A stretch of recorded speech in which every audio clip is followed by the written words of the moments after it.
we are back again to talk to a queen. This is normally the part where I ask Justin for channel announcements, but as you can see, Justin is not with us today. He is feeling under the weather. As you can see on the stream overlay, he is in bed. So let's see if I can remember. We've got our Wednesday game and we've got a Thursday game, a new Ravenloft game that just started. So you can check those out. You can also check out all of our links in the link tree, which just got posted in the chat. As well as you can see all of our links to all of our socials, as well as a link to Color of Change, which we raise money for every week. I think I remember that pretty well. All right.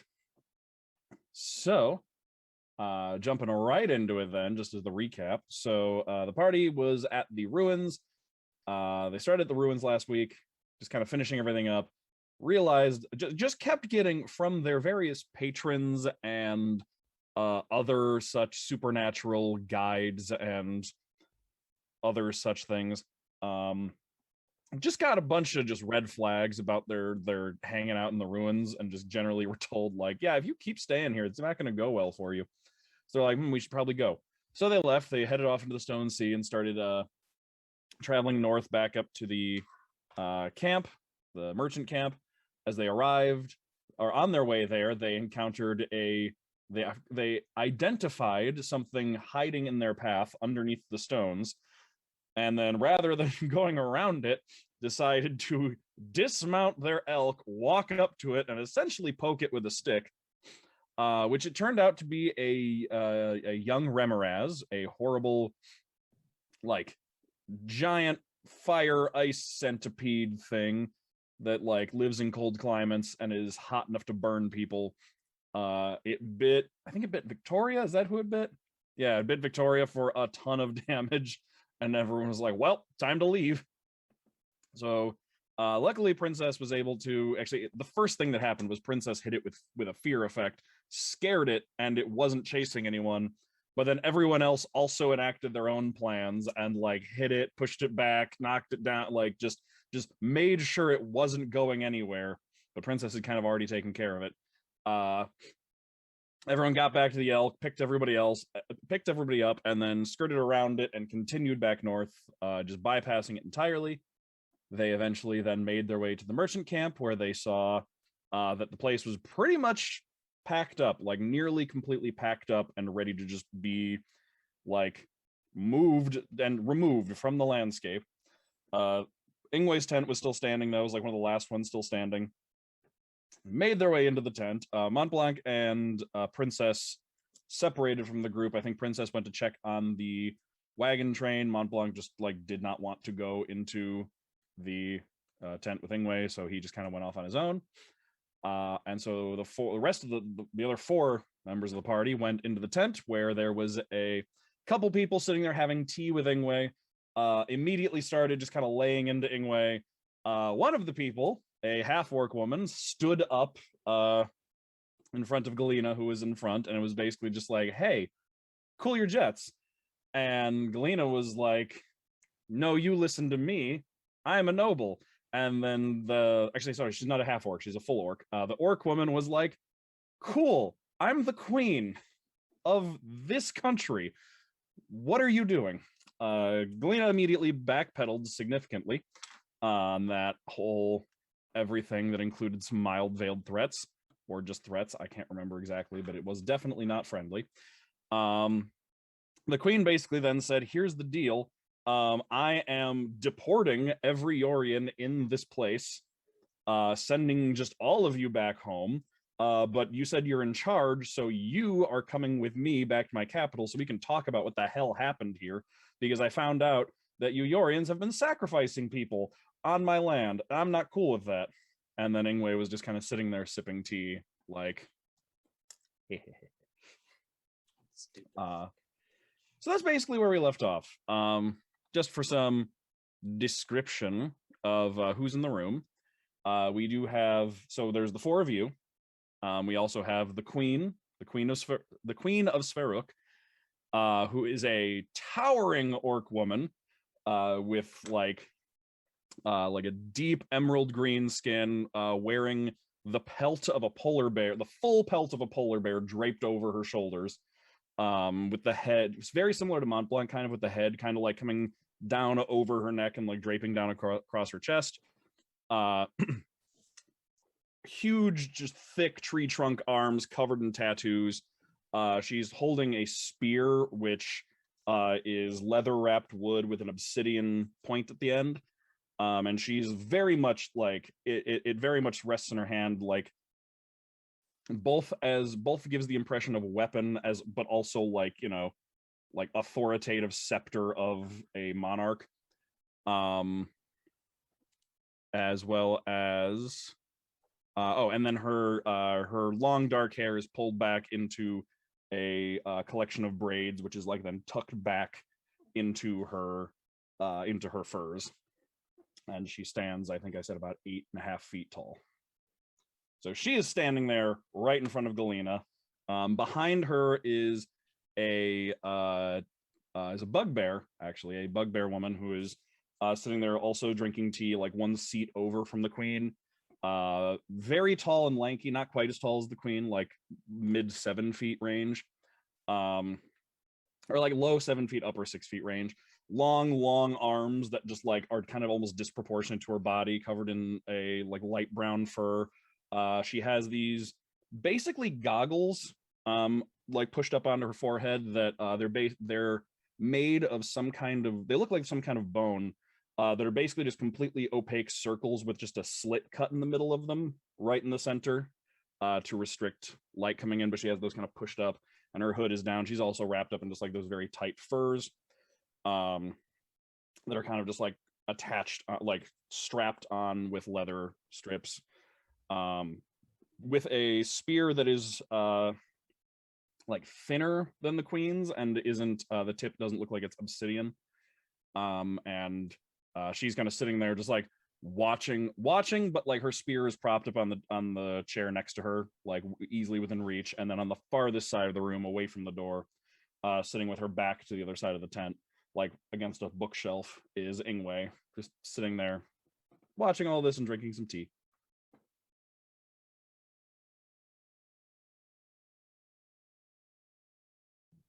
So was there anything you would like to say to just begin things off? Oh, great. Yes, I would love to start.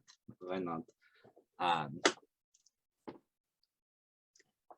forget the exact last thing that we were saying to each other, so I don't quite know how to start this. I believe it was basically, you had accepted responsibility. Yulyanya kept being like, but wait, you didn't do this. And you kept being like, but I claimed responsibility, so I'm responsible for it. And then the queen, pretty much the last thing the queen had said was like, yeah, if you're responsible, then you have until we get our sleds set up to be ready to leave, and then we are leaving this place for our capital. Great. Yes, of course, my sister and I, we will be coming to the capital with you 100%, sorting it all out. There is nothing I would prefer to do.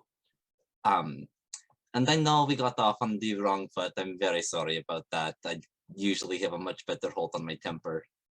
It's just, I got attacked by a giant centipede thing earlier.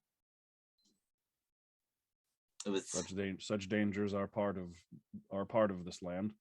Yes, so anyways, it was just definitely my mistake, and I apologize deeply.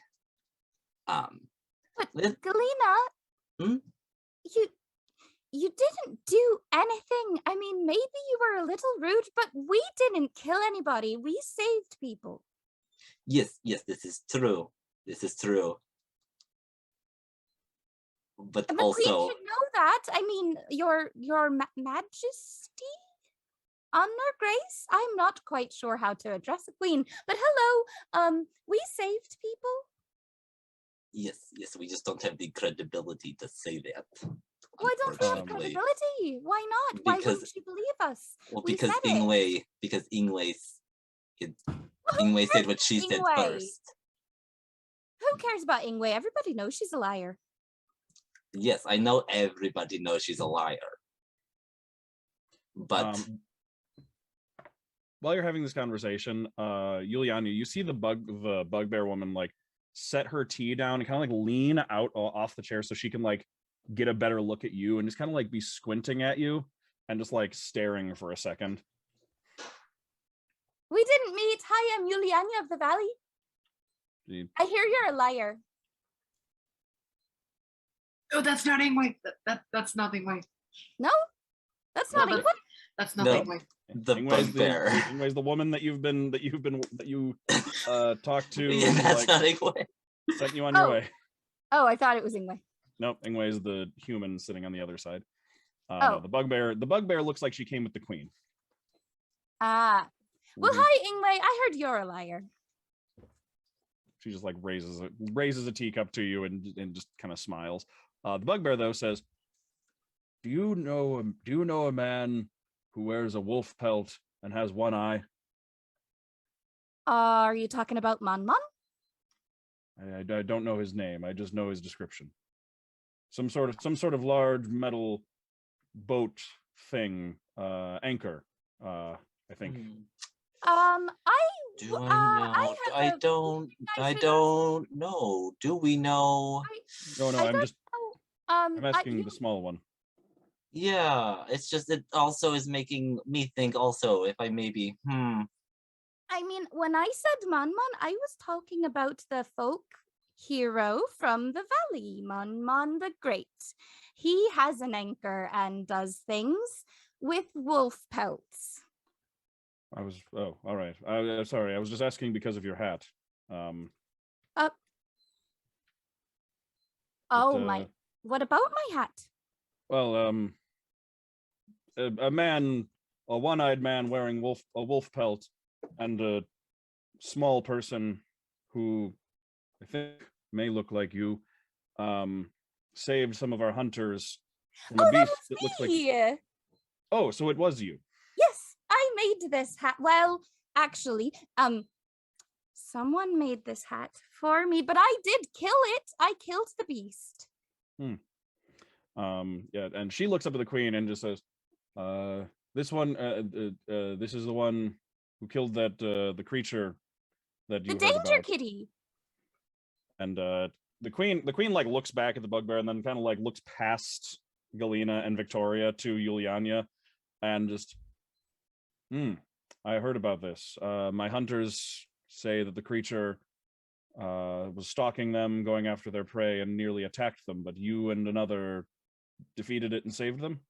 Yeah, and there were big moose creatures, and they looked sad because of the danger kitty, but then we killed the danger kitty, and the moose creatures were happy again, and there were babies. And the hunters were safe, I think. I mean, we only met up with them once. When our hunters were saved, they only said there were 2 people there. Yes, but there were wagon train issues and big monsters that attacked lots of different places. And then there were mean people who tried to do mean things, but we saved the people that they were trying to do the mean things to. And that was Galina and Viktoria and Tedros, of course. He doesn't like to talk, but he's here. I do keep a very detailed journal. There's a journal. There's multiple journals. Well, in terms of the story that I've heard about my people being saved, my hunters being saved against this creature, I believe it was only you and the one-eyed man. Yes, but there were more than just your hunters at stake, my royal person I'm talking to. There were a lot of people who'd been attacked by lots of different spirits of snow and ice, and I was attacked. I was attacked in your lands. My whole troop, I came to perform in your country, and I was attacked, and I had to learn to fight. That's the reason we killed the danger kitty, was because your lands were unsafe, and we made them safer. My lands are unsafe. That is part of living here. We accept this. But for the service that you and the one-eyed man did for my people, we will consider you 2 honored guests. I invite the rest of you, all of you, to my capital in which you will be guests. We will discuss further matters with the traditions of guest right upheld, to make sure that it is a civil conversation and trust and safety can be ensured from both parties before we begin. Well, Galina, does that sound good to you? Yes, that is honestly so kind, and we very much appreciate that. It's really, your character shines through. All right, I think we're done here then. We will go and prepare our sleds, and you will join us before we are ready to leave. Mm-hmm. Gather anything you need and meet us on the eastern side of this camp. Well, is there anything we need? I mean, we've been traveling with all of our belongings. There are a few things we should probably pick up. Tedros speaks! Occasionally, yeah. Well, Tedros, what should we get?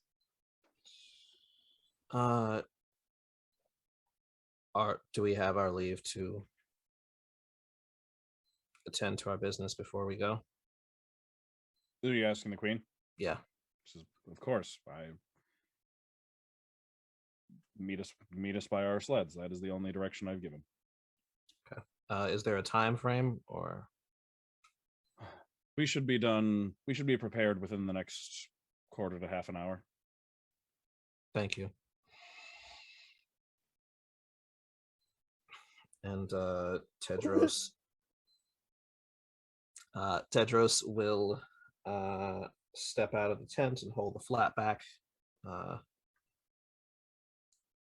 so that everyone else can do what needs doing. By that I mean stepping out of the tent. And as soon as the last person is through, he will let the flap fall closed and say, "What not? We Real quick, have everybody. to tell them." Real quick. Justin, I think nope, there we go. Never mind. Stream was down for a second. Continue. I'm sorry. Why do we need to tell them? Why do we need to tell them? Why do we need to tell them? No. Okay, we tell them. Of course, we tell them. We just leave out parts of the telling them. Like, are you talking about leaving out the part where you backtracked like crazy? Oh Like my super God! hard Yes, with his queen? that is If you exactly just want what to I'm save talking face, about. we can do that. That's fine. Yes, that is what I am asking for, Tedros. I would like to save a little face. That was very brutal in there for me. Okay, at a very bad time. Yeah, well, it looked pretty bad. I'm gonna be honest. I'm working on being better with secrets, but I don't know that I can keep this one. It was just kind of really funny, and I think Princess should know. I think we should just stick to the facts. I think the facts are that we But found Monty out. would maybe chuckle. He A will still laugh at chuckle another's later. expense is not the laugh worth having. Is it not? It's really fun. I see what you mean. I don't agree, but I see what you mean. It is not nice to laugh at other people's misfortune. That I agree. What if we're all laughing together? Galina, are you laughing about that? I'm honestly trying to figure out the best way to sink into the ice and drown. So we are not all laughing about that. Give it a couple months, years maybe. Who knows if we're going to live a couple months? Wow.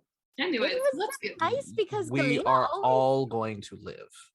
Galina always seems to know what's going on, but then all of a sudden she didn't. It was funny. Come on, we all know it was. I'm sorry, Galina. Are your feelings hurt? No, my ego is just very bruised. Do you want a hug? Yes, give me a little hug. Okay. She just jumps into your arms. We've got some. You know, I think we have to pick up some chains. I don't know why, but I just feel like it. Just feel it in your bones. You know, we should probably do that since we've got 7 days until and he holds up his holy symbol and kind of gestures to the full moon on it. So we've got. Did I miss something? What's going on? Oh, it's something to do with the M word. The first M word, but not the second M word, not the one with the O's. You know, I'm really good at math. I'm really good at accounting. Wait, is math the M word?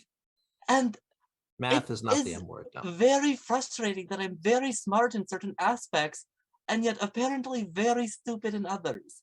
I have no idea what any of that meant. Yeah, I am so confused. Well, okay, I'm not allowed to say things, but there's wolf stuff going on. Yes. Oh, That's not a concern for any of you. I remember now. I remember being told about it, but That was this morning. That was this morning. A lot has happened between then and now. I don't Not a know lot if of you listening to me realized- has happened since then. I can say that. Less would have happened. Really? If we what this- listened to you, then we would not be international criminals, according to the Queen. Is that what you're trying to say? We would not be international criminals who nearly got eaten by a giant firebug. I do think it's important to note that nobody thought that we had done anything until you said that we did stuff. No, I think Ingwe made sure that we got blamed. Ingwe is a little punk bitch Well, what that did is she do throwing our then? house under the bus. I don't understand how houses work. How can a house go under a bus? Our name, our reputation. She's just throwing it to drown and to die so that her house name can be better.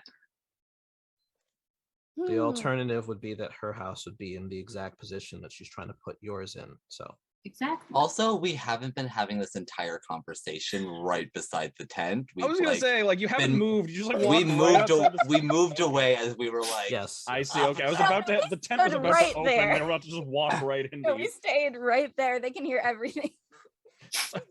One strip of fabric is the only thing between you and the inside of the tent. You can Okay, see that one makes- of their eyes through like a crack in the flap. I have Okay. to come up against the fabric. look, we have a couple of things we need to do. We need to get our hands on whatever chain we can. Strong. As strong as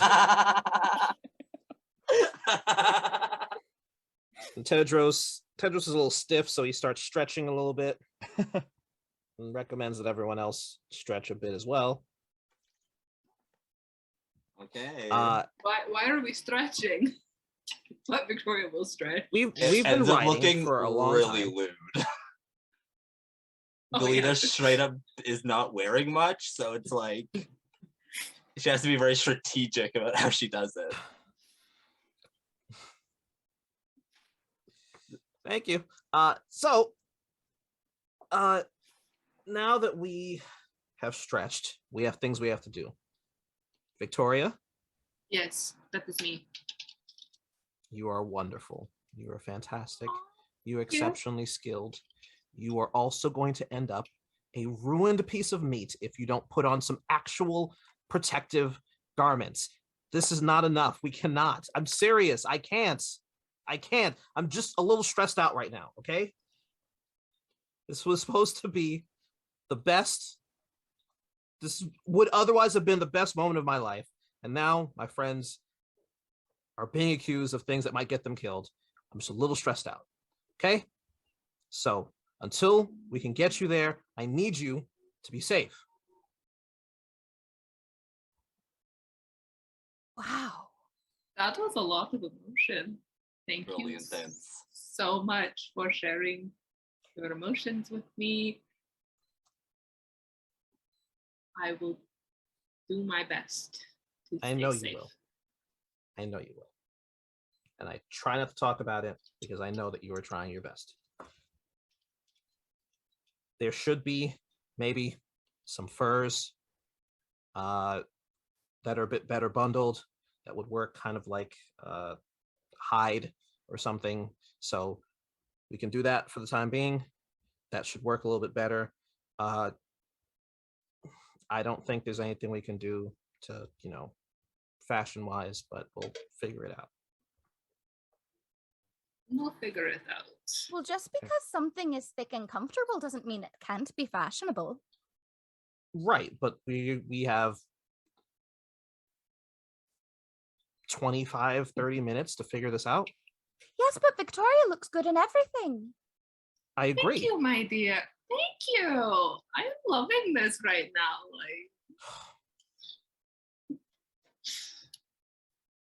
That accuracy notwithstanding, we've got a lot to do, so let's go. Okay, where are we going? Who's getting chained? I'll get chains. Great. You Where getting do armor? I go get chains? Okay, come with me, and Tedros will go find people that should theoretically have some chain from what he remembers. All right. We'll so see how many of them are still there. Yeah. But As you start going, you can see the tent flaps open, and the queen, the bugbear, and Ingwe come out, and the two of them start having a brief conversation. Or they start talking outside the tent as like Ingwe signals, and workers come over and just start breaking down her tent and like getting it ready to go. As they pretty much almost finished like getting everything ready to packed up. And you can see they are in the process of loading everything onto the wagon train, which is now pointed north, as well as onto like additional like wagons and carts and things. They've basically created like an actual wagon train around the wagon train, and are just like getting ready to just cart everything north up the coast, presumably to the settlement of Narak, where Galina and Princess met, which is like a bigger Sveruk settlement on the coast that also has a fairly good sized number of like actual Yorian like buildings in it. So they're probably getting ready to cart all their stuff up there to where the people of Sveruk can keep an eye on them. So you can see that like basically everything's been packed up over to the wagon train. So if you want anything right now, you pretty much have to go over to the wagon train, just kind of ask around about it and like see if it's unpackable. okay. All right. Well, we can go over there. Okay. So yeah, you can make your way over. And yeah, it's a whole bunch of like, people loading stuff on boxes and just like every kind of supplies and everything. And like Tedros, you have a pretty good idea of what was here, and like especially since like you remember from passing by the wagon train, like I imagine Tedros is always kind of keeping an eye on like what materials things are using and made of and like how they work. Yeah, definitely. And so he would be aware that kind of like how like a modern tow hitch works in like a truck or a car. Each of the segments of the wagon train has kind of like a ball joint that it hooks in with, but then as like an additional safety precaution, it has chains that like link in so that if like something comes undone, it won't completely separate. So the wagon train itself does have a fair amount of spare chain available. So you could probably ask around and see if you could find some of that. Yeah. He'll try and save that for a second resort. We'll see if there's any loose ones outside of that. Oh, just like laying out that people forgot about.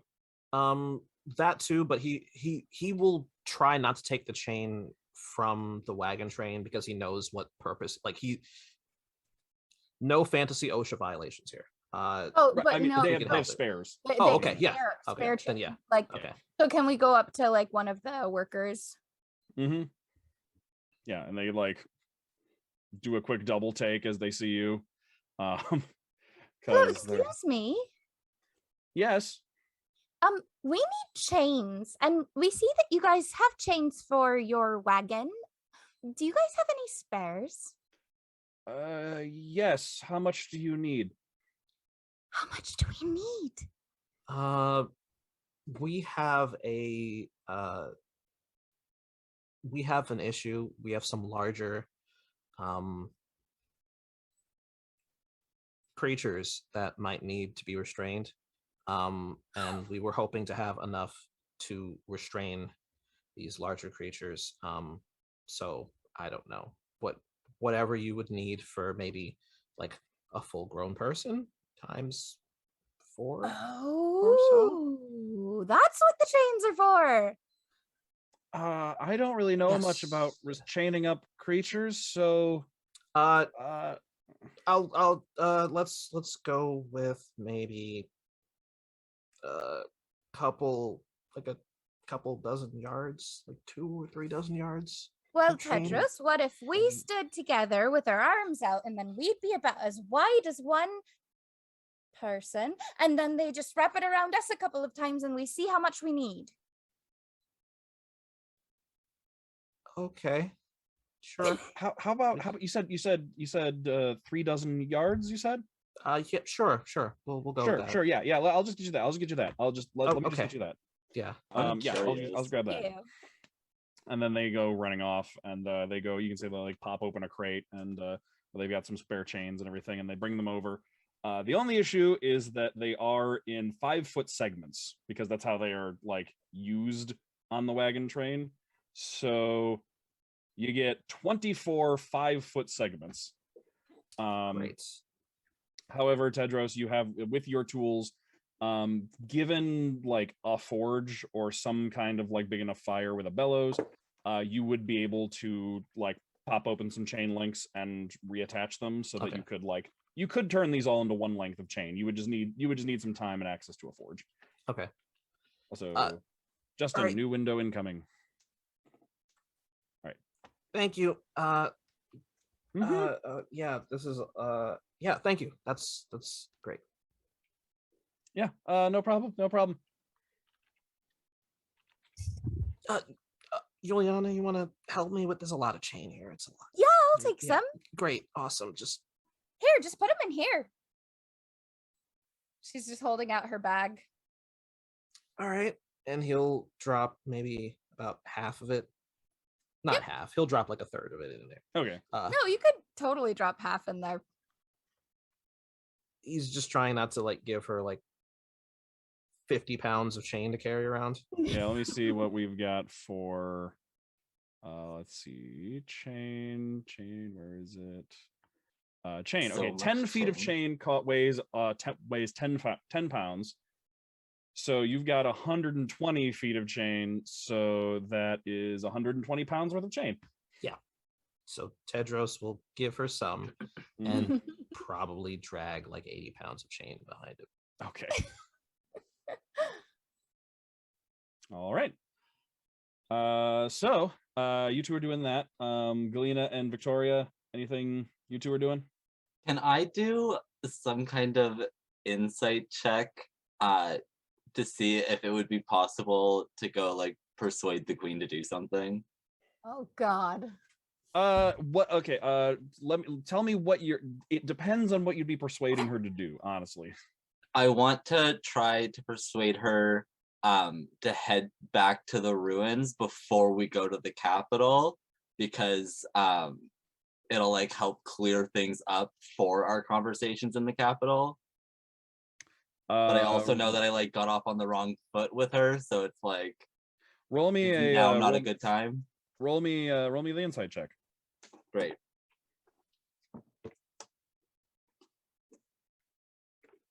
All right. Hello, Bennett. Fuck me. Hi, Also, hi. We missed you. I'm back. So Okay. That's pretty good. I think I have good insight. I do. 18. Okay.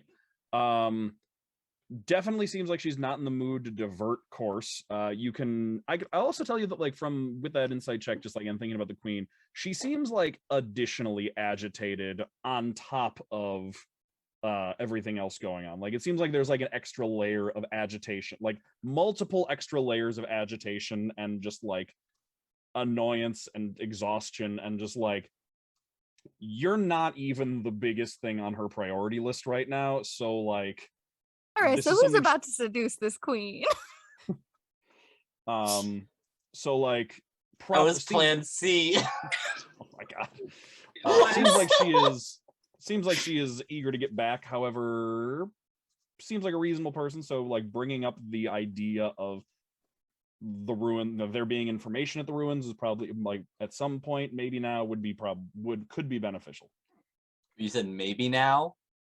The idea of like you're pretty sure that if you ask like, hey, can we go like to the ruins, she would probably say no.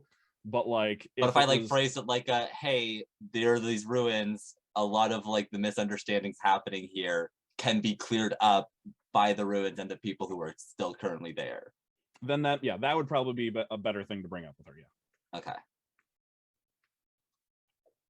All right. So are Galina and Viktoria kind of just like hanging out for now, like watching from afar? I think I do just go do that then. If I'm like, okay. If I get the sense that like it won't be like I'm like, yeah, exactly, like getting the sense that I'm not like the worst thing in the world to her right now. Mm-hmm. Okay. Yeah. So you basically just in time for her and the bugbear that are with her finish their conversation with Ingwe. Ingwe heads off towards the wagon train, and then they say a few things and they're about to head towards the eastern side of camp when you walk up, and they both kind of just like turn as they see you approaching. Hello again. I'm so sorry to interrupt. I just really quickly wanted to share information. There's a set of ruins. Sorry, common is third language for me. But there is a set of ruins. Maybe eastward? Where are the ruins? South, very far south. They're so south. They're actually not eastward at all. I'm sorry. They are south. And I just wanted to let you know that now while we're still like kind of close to it in regards to the capital and whatnot, because there is a lot of information there. There are witnesses and whatnot that I feel like could very much help with clearing up misunderstandings happening right now. But again, that's just information for you to have. I just didn't want you to think that I'm trying to keep anything. There are very much ruins to the south. Our sleds have difficulty with traversing the Stone Sea. I'm aware of the ruins of which you speak. Your Ingwe spoke to me about them. I have a scout in the capital, however, who has devised a means of being able to travel on the Stone Sea. So I will speak to her when we arrive and can send her to investigate with whatever information you give me when we arrive. You can use... we actually brought a bunch of elk. Yeah, we rode elk from the ruin to here. They've been manufactured, or not, they haven't been manufactured, sorry, but there has been armor manufactured for them from the brilliant mind of my companion Tedros, actually, that allows them to kind of traverse the sea of stones. If you'd like to, these are yours if you would like. We have no more need. We have no need of additional pack animals, and we don't have enough leave, or we don't have enough reason to travel into the Stone Sea outside of this. So, the one scout should suffice. All right, more if you want to feed. give her like the armor from one, you know, anything you need, you let us know. That will only slow her down.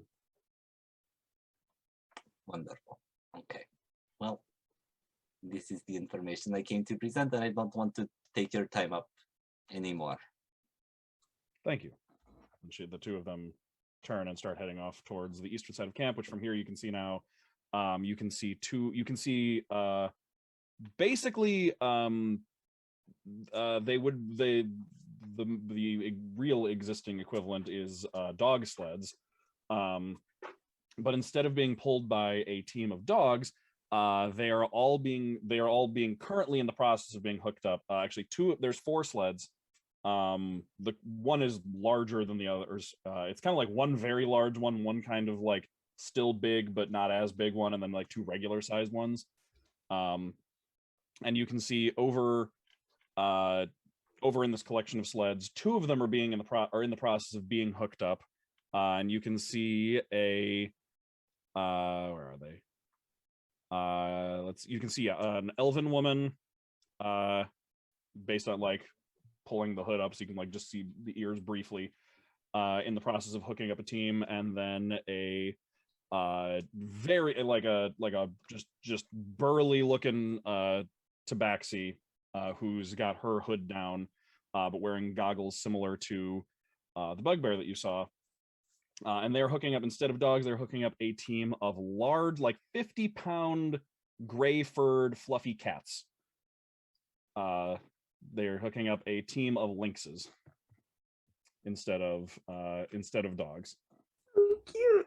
I want to pet them. And you can see so the two that are over there are already like finishing up hooking up theirs and like in a train, and you can see just like kind of just like roaming around and grazing and just like laying down, curling up, playing just like all over the eastern side of camp. You can see 2 teams worth of loose lynxes that are in the process of, or that are just like kind of hanging out. And as the queen and the bugbear start making their way over in that direction, they both whistle, and like you can see all of them that are around just kind of like perk up and then just start like making their way back over to the sleds. I will literally cry if I don't get to pet one of these before session end. All right, so that's what you see. In the meantime, what has Princess been doing? Hello, welcome back. Good to see you. Hello. Well, at the end Davis. at the end of last session, I foolishly decided to depart from our party. And I headed towards the wagon train because I wanted to make sure everyone that worked on it was safe. So that's what I was doing. Okay. Yeah, so you made it over the wagon train, and you could see that the majority of the camp has been packed onto it. It is like in working order. It's pointed north at this point, and like the whole camp has been packed up onto like family vacation style. They've got stuff like strapped to the tops of these things and like hanging off the sides, and just like they have just packed them tight as much as possible. And then they even have a couple extra like additional carts and wagons set up kind of around it that they're also packing full, as they have just emptied the camp. Some of the crew is familiar, is some of the familiar wagon train crew that you remember sending out, but most of them are just like workers from this camp. All right, I would try to approach someone. We sent what's his name? Nolan? Mm-hmm. Yeah. Is he amongst the faces that I recognize here? You don't see him, no. Okay. All right. Then I'll just approach one of the people that have a familiar face then. Okay. Yeah, you can see one of them in the, like, you can see all the ones that you see that have the familiar faces, like, do look a little like they generally look unhappy. They have like a little bit of a like downcast look to them, and as you approach one of them, you can see the recognition, and then just like immediate recognition, and then just kind of like a little bit of an oh shit expression. Well, I'm sorry, what happened? What's going on here? We are getting ready to well, we're being deported is really what it comes down to. Deported? Yes. What happened then? Where are you? Why? Well, the Ingwe received word before we arrived of what had happened. Noen attempted to arrest her, but there were more people here in the camp than he had available to him, and it did not go well. He ended up being arrested, and he's in one of the wagons to be brought back to Aor for to basically be put on trial. He should be fine, though. He should be fine. What he did was under the orders of a noble, so it should be just nothing more than a slap on the wrist. But he was caught up in a conflict between nobles. These things happen. We understand it. But it's sort of one thing led to another. It's been a lot, but the Queen of Sveruk arrived. The Queen. Okay, the Queen. Oh no. Thank you. Do you have any idea what carriage Noen is being held in? You don't. I don't know. All right. I'm not gonna do that. That's stupid. But here, upon hearing, I, that the queen is here. I imagine she's with Lady, Madame Ingwe. Yes, she was in Madame Ingwe's tent last I saw her. All right. Well, thank you. Stay safe, and you really shouldn't have to get caught up in the business of nobles. That is not your burden to bear. Well, at least we're being sent home, so I'll be able to just go home after this and enjoy some warmth for once. I'm glad. I miss the warmth too. Thank you. And then Britt is gonna turn around and like quick walk back in the direction of her party, not trying to look panicked, just like Okay. Yeah, you see by the time you're heading back in that direction, like it took you some time to find this person and like get over the wagon train. So by the time you turn around and start heading back in that direction, you can see like you can see the four that went into the tent like exit the tent and like walk away from it having like a heated conversation. A heated whispered conversation. And then a little while later you can see this like 8.5 foot tall orc woman along with a bugbear and Ingwe exit out, and like they're all talking to each other. And then like Tedros and Yulyanya head in the direction and go over, like start going, like kind of like go swing wide and go and miss you and like go past you toward over to the wagon train. And you can kind of see everyone like just kind of everything just happened, kind of plays out. Yeah. Galina goes over and like speaks to the queen very briefly as Ingwe starts heading in kind of your direction. From context clues, could I be able to tell like who in this group is the queen? I'm gonna say based on like your experience with nobility, I'm gonna actually ask for an insight check on this one because she very much does not like match the typical description of like queenliness that most of you are used to, if you have any preconceived notions at all. Ooh, stop. Okay. I rolled a 19, so that is that is a 25.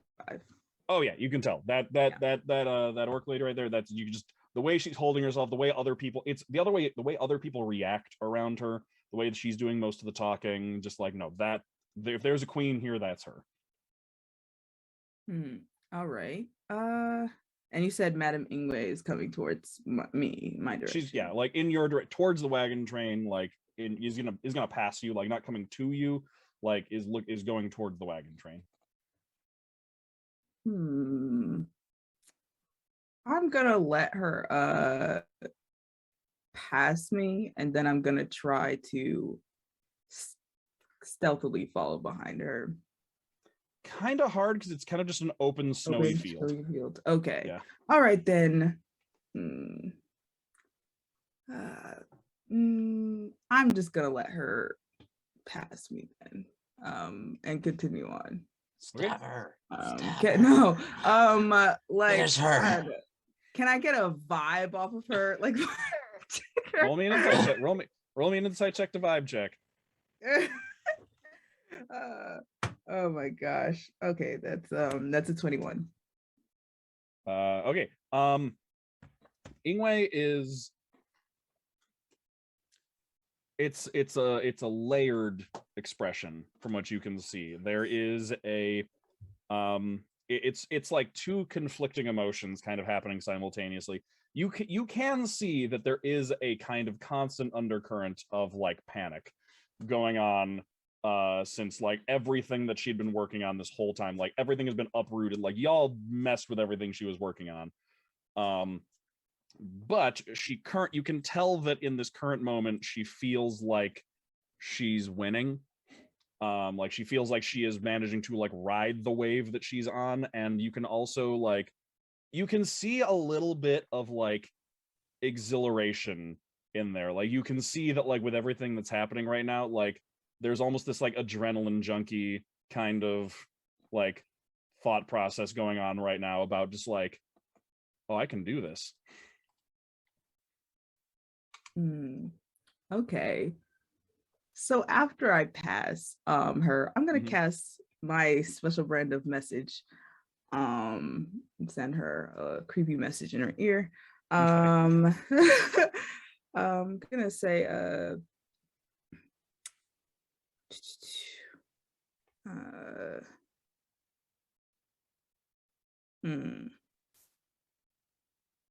Fate's wheel does not turn in your favor.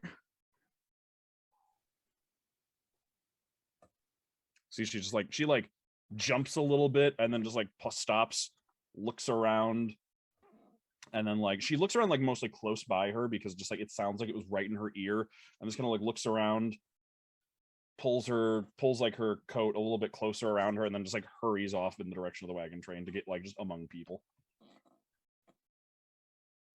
All right. I am gonna continue walking towards Okay. wherever Lady Galina was. I last saw Lady Galina. Okay, yeah. Oh, great. Galina, you can see Princess approaching. Oh, wonderful. It's my friend, Princess. How are you? The Queen. The queen. Oh, no. Oh, no, she was here. What happened? I don't know where Lady Galina was standing. If it's like out in the open, I guess I like. It's pretty out in the open, yeah. Yeah, I don't know. It's pretty much only out in the open now. Yeah. Like the camp has been broken down to this point. Like Ingwe's tent is in the process of being packed up right now. That was like one of the last structures.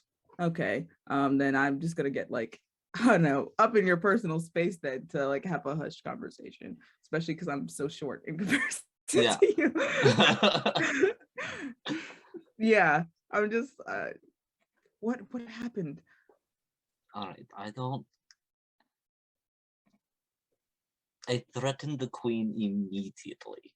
Like the first thing I said to her was a threat. I went in very hot, and I don't know why. I'm not an intimidator. I never have been. I don't know why I thought today was the day.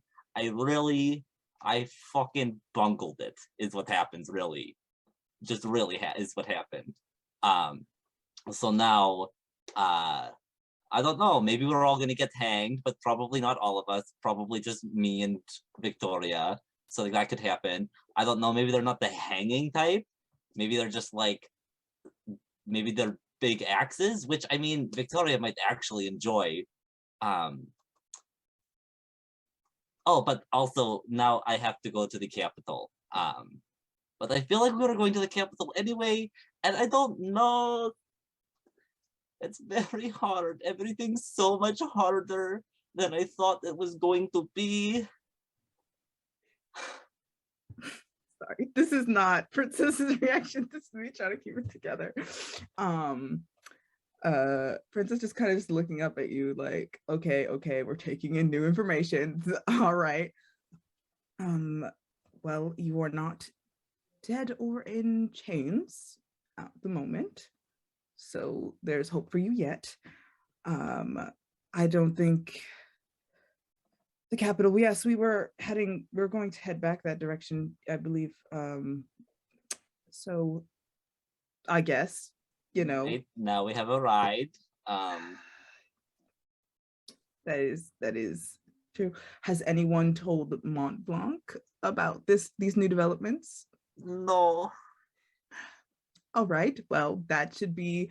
He's a smart man. He can see that the camp is being dismantled. I'm sure he figured out something has gone awry. As it turns out, Montblanc and Yulyanya are somewhat folk heroes here. So that is helpful. All right.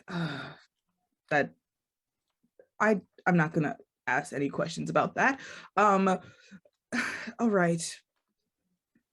Well, I have to see this thing through, so I'm going to the capital with you. This is an out of question character. Do I still have the letter, or did you take the letter that was written by Mr. Elaine about? I'm gonna assume, since you don't know what I'm talking about, I still have the letter. So you fully have the letter. Yeah. All right. Okay. So how are we getting there? When are we leaving? Basically, as soon as the queen says we're leaving. That sounds Probably like any minute now. All right. Oh, Oh, I was going to get chains for. Yes, Yulyanya and Tedros walked away muttering about chains. Yes. Good on them. Which direction was that? Over yonder. Okay. It was that way. The way I watched them go.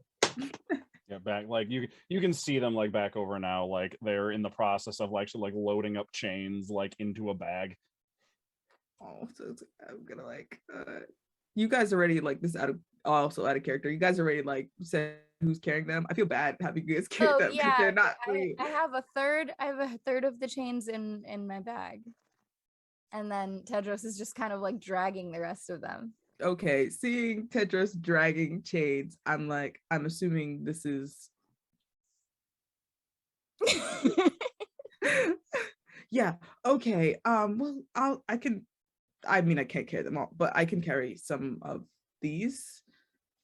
It's okay, princess. I've got some of them in my bag. Yeah, sharing's caring. Yeah. And it's not just for you. Isn't also Muncie involved? I think he's covered. We've got enough. That's all we need to worry about. Oh, yeah, he does have his own chain. Yeah, okay. Well, no. I mean, yes, but no. Oh. This is Yulyanya, this is like the M word. We don't talk about it. Okay. Oh yeah, it's fine. It's fine. We're just not gonna talk about it. Unless we're together. I'm pretty sure that we have too Oh much, my God. but better too much than not enough. The new N word is the moon. What? No. You could say the moon, sweetness. Moon is good. Moon is good. Moon is very good, actually. Moon is okay. Well, I mean, it is different for some of us, but moon is very good. I like the moon. Yeah. Okay, but I can't talk about the times of the phases of the moon. Yes. Okay, fine. yes, all right. Fine. Yeah.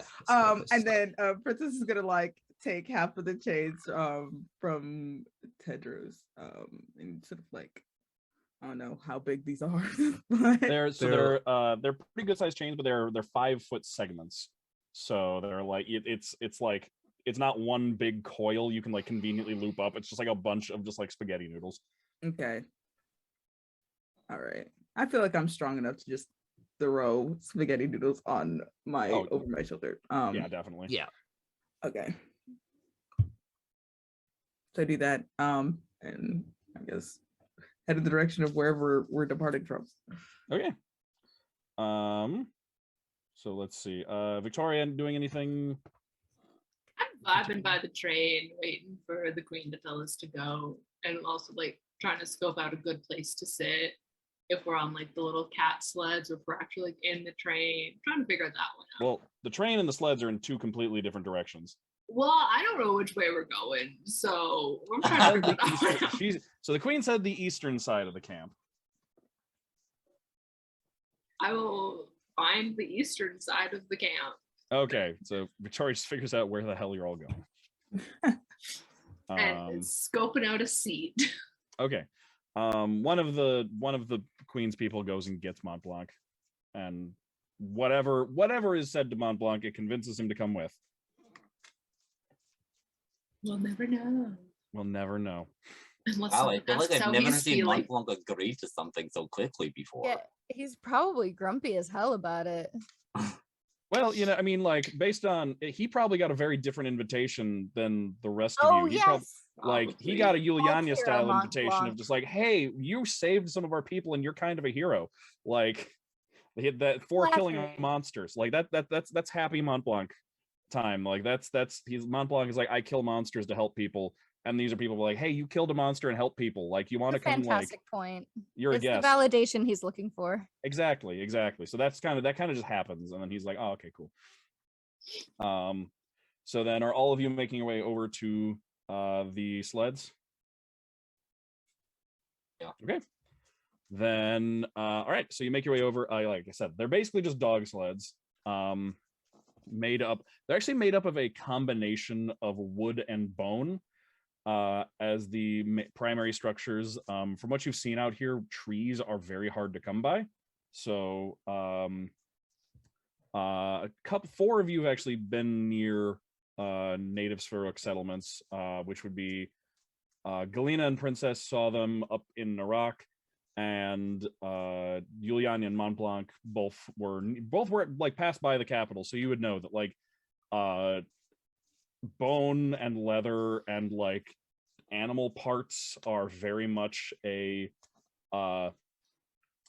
consistent part of like all levels of construction all the way up to buildings. An architectural staple. Yeah. So because with wood as rare as it is, so they're kind of made of a combination of that, and you can see that there is like leather, this like leather strap that runs down and can like hooks up and like ties into all like harnesses on all of these lynxes, and they've just kind of set up now. They've got four sleds set up, ready to go. You've got the queen, the where was it? We got the queen, you've got the bugbear, you've got the tabaxi, and you've got the elf. And all of them, as you approach, the queen looks at everyone like kind of as you come together and says, all right, my sled should be large enough for two to ride on. Points over at the bugbear and says, Savik's should be large enough for two if one of you is small. And then the other two of you can ride with Sayu and Sisuwak. Which she points Can to. I ride with the queen? I was going to escort the nobles. Oh. And the bugbear says, I would be honored to have you and the other esteemed hunter ride on my sled. Okay, Monty and I will go with you then. And Montblanc agrees. He grumbles about it. Can we touch the kittens? Are they dangerous? They certainly can be, but if you here, come with me, and she'll like bring you up to them, and she's like, make sure you make yourself known to them, make sure you allow them to sniff you, and then if they as long as they don't show hostility, you can pet them. She puts her little hand up to their nose. Do I have to roll for that to figure out if I can pet them, or can I pet them? They're fine with you. Yeah, they're fine with you. You pet them, yeah. Victoria, do you want to Yes. come pet them? Absolutely, I do. Am I allowed to, Your Majesty? You may. Yay! And then I will also give the kitten the little scratch. Mm-hmm. Yeah, they're like 50-pound cats, so they are like a couple feet tall at the shoulder and like broad-backed, fluffy animals. They've got those. Their ears are. You ever seen a picture of a lynx? It's like they've got like normal cat ears, but then like there's like a single tuft of hair that kind of like continues in a point off the end of them, so their ears look even bigger. And those stupidly big paws. Mm-hmm. Yep. Good for running through snow. Cute. Yep. So yeah, the three other people other than the queen. So the bugbear's name was Savik, Savik. The elven woman is Sayu, which is Saiyu, and then the tabaxi is Sisuak, Sisuak.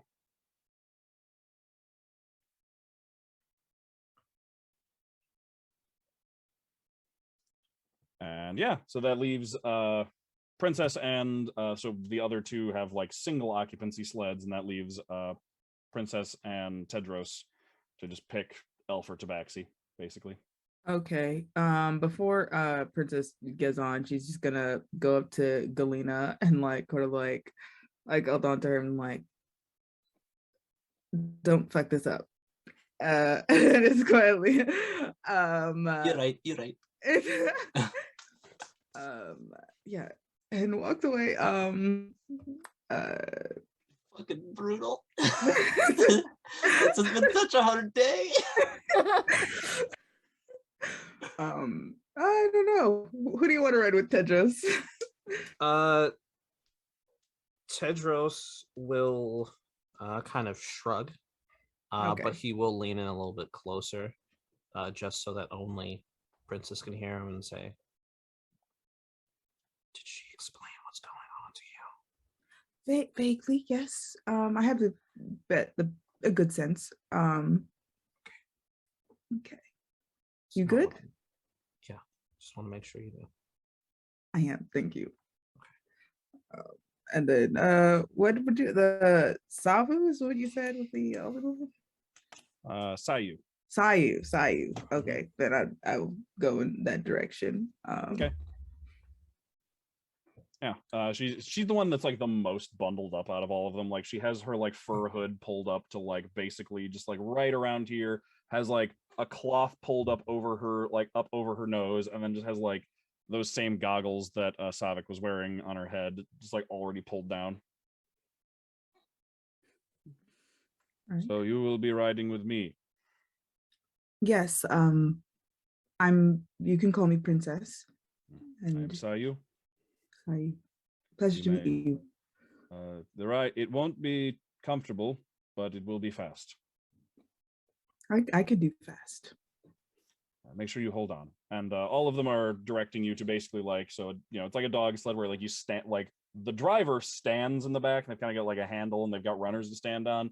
And then there's like kind of the long sled part. Like you're going to be sitting on the long sled part. And it's not terribly big. So like it's alrighty. Neither am I, so yeah, it's like pretty single occupancy. Like Galina and Viktoria have a little bit more room because the queen is huge, so she has a much bigger sled, so you can almost sit side by side. Montblanc and Yulyanya, you could probably manage side by side too, or like one in front of the other, depending. But yeah, you can all. Yeah, Yulyanya is probably just nestled like in front of Montblanc so that she doesn't like get tossed over the side. Mm-hmm. All right, and then yeah, they all hop on, or they all get onto their. Get into their driver's spots on their sleds, and then with everybody ready to go, they look around, they do one more check. Each of the drivers like checks in with the person that's in front of them to make sure that they're, you know, securely in place and know where to hold on, and then they snap the reins, and then all four of them just take off with each of these lynxes just running through the snow. And you can see that the like leash, the ties that they're on that attach them onto the main cord have a fair amount of slack to them. Like they're not locked into like a formation like sled dogs are. They actually have a bit more room to like move side to side.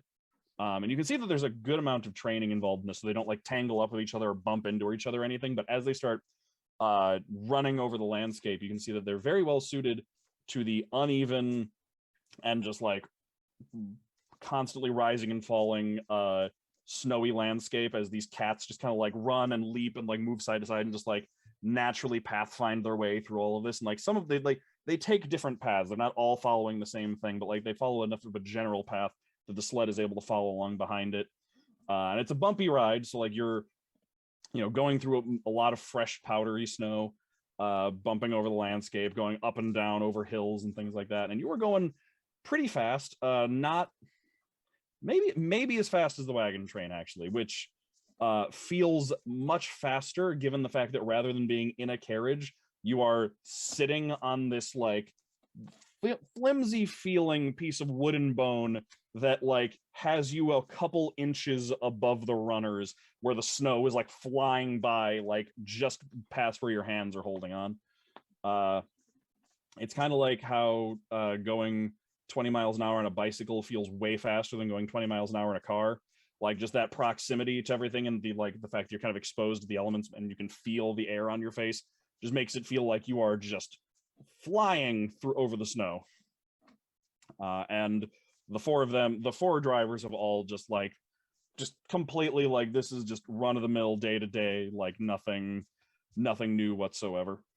As they start going over the landscape and through, you know, between bushes and trees and like what little trees and vegetation there are. You can also see though that the even in how short of amount of time it is since you killed Canro and stopped the last sacrifice, there's more snow, there's more ice, there is just more general like winter has kind of just like returned back to this landscape. It was starting to thaw out after all of the things he was doing, but it started to like come back and reclaim it again. You can see, animals at a distance, and like it looks like things are just doing better now.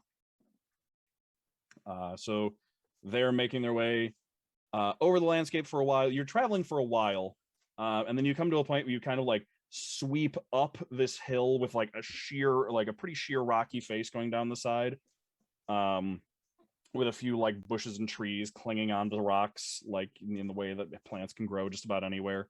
And as you sweep up the side of this hill, and it's kind of almost like a not semicircle, but kind of like curved cliff face that you go up the hill and over and around. And as you start getting up to the top of it, and like to one side of you is like pretty dense, it's pretty rocky down the other side, so like difficult to traverse, leaving like a narrow path for you to go along.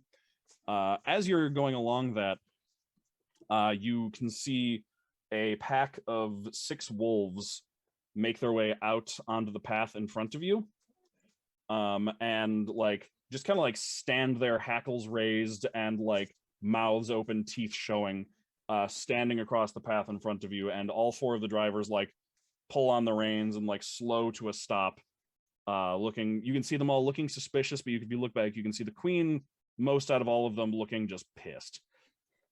Do we hear the cranking noise? No, you don't. But what you do see is as you pull up and get closer to them, you can see the lynx's tails all puff up immediately and like go completely rigid, angry cat posture. And like you can hear just like the beginning of that like warning yowling coming from all of them. And as you look at all these wolves, you can see something doesn't look quite right about all of them. They're like, the way they move is in ways where like it looks like their joints are in the wrong places for some of them, and it's like it's unnatural, it's jerky, it's almost like a person trying to move a wolf puppet but not being very good at it, like a marionette. And you can see that like stop with these puppets, these animated corpses. These don't look dead, but however That's are worse. From the from like the mouth and nose, just like dripping this like dark, like somehow bright and dark at the same time, purple ichor is just like dripping out of their nose and mouth, and their eyes are solid purple, this like swirling purple color, as all of them come out onto the road in front, like this path in front of you, pacing back and forth. And a question. Have we had a short rest at all since interacting with the Remoraz? I would say yes. If you have not marked down a short rest, you can take one right now. Yeah. Wonderful. Sick. Thank you. Loves it. I think I shall. For once, I don't think I had any damage. Question. Yes. Viktoria is still wearing the same stuff that she was wearing before, right? Yes. Okay. Viktoria didn't do anything to change. Okay. All right. Okay. Okay. And as you pull up, the wolves all actually begin to speak. Oh, they better not. They all begin talking in these like deep, like voices that sound like just rocks grinding together, like metal. It's hard to place actually. It's like either the sound of rocks grinding together, maybe the sound of nails on a chalkboard, the sound of like just the buzzing of insects, just all of these just horrible noises. You can't quite place which one it sounds the most like, as all of them start to speak one at a time. But I don't think anyone in the party, I checked, I don't think anyone in the party speaks the language. Well, what language is it? Let me look at my little. Well, you already just told me earlier what language you speak. Maybe I didn't send all of them. Okay, Let me look. What languages do you speak? I sent all of them already. How dare you ask me that? All right, so between this and the primordial sounding like the ocean, and I'm sorry, what does Viktoria sound like again? like an earthquake. Oh, yeah. Yeah. Okay. Cool. Yeah, We're doing great over here. I think Victoria was the only one who I didn't check. So what languages does Victoria speak? Primordial. Mm-hmm. Common. Mm-hmm. Not well, but common. Yeah, Mhm. again, third Celestial. language. Okay, yeah. None of you understand what they're speaking. As they all just like one at a time speak out in this language. And then It's probably infernal, isn't it? the queen seems very upset by this. She steps off of her sled and like picks up her spear from where it was basically had like a couple of loops of leather and then like a pocket at the bottom of the base sat into to kind of just like anchor it right next to her within reach. And she just like rips that out of where it is, steps off the sled, and she like clicks her tongue a few times, and her lynxes actually turn around and turn the sled around and start pulling it further back. So like Galina and Victoria, if you stay on it, you just like start getting pulled away from all of this. Don't be Absolutely silly. not. Absolutely not. I'm jumping off. Wait, Preposterous. sorry, As can I soon as cast she got up. comprehend languages? You can, yeah. Okay, so If I you'd do like to, that yeah. as soon as I hear a language that's being spoken that I don't understand. Okay. Then yeah, you hear then yes, you can understand what these things are saying. So some of the things they say, things like one of the last couple ones, like it takes you a second to cast it, so like you miss maybe the first couple, but the last ones you hear are things like, "What a pitiful queen who cannot even protect what is hers. Are these lands as free to take as your family? Perhaps we should make this our new hunting ground if the prey is so easily taken." And she Damn, they're talking some mad shit. They're chirping this queen like crazy. And yeah, so she like storms off of her sled, sends the lynxes back to safety, pulls out the spear and starts storming up towards them, points it at them and just yells out, "You tell that witch her days are numbered." And then just like flips it around, pointed at them, and just like takes it in both hands and just starts like slowly advancing forward with just like the practiced stalking of someone who is used to hunting wildlife. I'd like to flank her, please. Okay, yeah, so the queen is going to roll initiative. If anyone would like to join her, you may as well. Absolutely. Are we all around to see this? Or Yeah, or yeah, are, you're like, all of the sleds kind of pulled up next to each them other. So looking all of you, merged? Okay. yeah, are there. Okay. Yeah, Princess hearing that is like, oh hell no, you can't talk about someone like that. That's so messed up. And I rolled a 20 for an 18 for 20 for initiative. Okay. I rolled an 18 for a 19 initiative. Okay. I rolled a 15 for a 14 on initiative. All right. I rolled a natural 20 for a total of 23. Okay. What was Princess's again? My 20. Sorry. Okay, 20. that's right. Okay. Got an 8. I think Yule Okay. had her hat kind of like dipped over her eyes and is a little confused, which is great. It's a good thing she does not speak that language because that family comment would have hurt her feelings. Mm-hmm. I mean, she was talking specifically to the queen, but fair. She Okay. still would have been hurt. Fair enough. that is still fair. Are we gonna go kill a witch? Mm. That would be What you do is up so to you. sexy and iconic of us. Yeah, we're like, hey, Very Or fun, queen? fresh, flirty, and free. Queen of Svaruk, what if we just went and killed that queen for you? Killed that queen for you? I mean, that witch. What if we just went and killed that witch for you? What if it's the witch queen? You never know. What if it's a witch who's doing a coup and is proclaiming herself queen? And then it's like, well, you kind of need the people to proclaim you queen. Is the whole thing about that? I mean, everything that has happened thus far has led me to become more and more attracted to this queen. So I'm very curious. So there's the how this goes answer. forward. Yule's gonna be the one too. I didn't necessarily Yule's say got Yule. plan C. I didn't necessarily say Yule's attracted to her. I personally am horny I for see. this D&D Wait. character. Did we lose? Yeah, we lost Bennett. Oh, I thought we were all like waiting because I also thought we were all just waiting. yeah. so first. Yeah, they're first one. coming back. They're Is this coming the back. first one? Is it the first? Is it the first NPC thirst of the campaign? Yeah. I think so. Maybe. Yeah, I think Yeah, because so. all the thirst has been inter-party. It's Yeah, I true. guess so. And there's a lot of inter-party thirst. Well, I mean, We can't help it that Tedros is just so hot. it's true. yeah, right. Speaking of Tedros is going to be up first. You're muted. Myself. I am definitely feeling myself. Like I definitely feel like anyway, I'll talk about the memes later. What's not a meme is using my bonus action to cast, you guessed it, Shield of Faith. Okay. Viktoria gains her AC boost. Okay. He grumbles something in Celestial.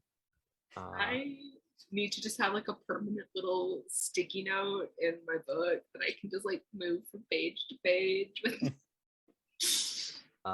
And he will very quickly load his crossbow and ready in action to fire the crossbow. Does it look very clearly like we are about to be involved in glorious combat? It looks like the queen is certainly about to be, like, she is going at these things. She is like spear point out ready. Whether or not you are going to be involved is up to you. Okay. It's so far. Viktoria is going, so he's going. So he is going to line up his crossbow and ready in action to shoot whatever might be coming towards Viktoria. He'll get closer, probably to within like 40, 50 feet of the queen. 40 Okay. feet of the queen. I mean, you were already within Okay. that close to her, because she was like only one sled over from you. Got Or it. two sleds over from you. So yeah, they're ready the attack action. Okay. All right, that will bring us then to Princess, who is second but not here yet. All right. I'll have the queen take a turn really quick before Princess. They rolled very close to each other, so stalling for time. The queen is going to make her way, just kind of make her way forward with the spear out, pointed at these wolves.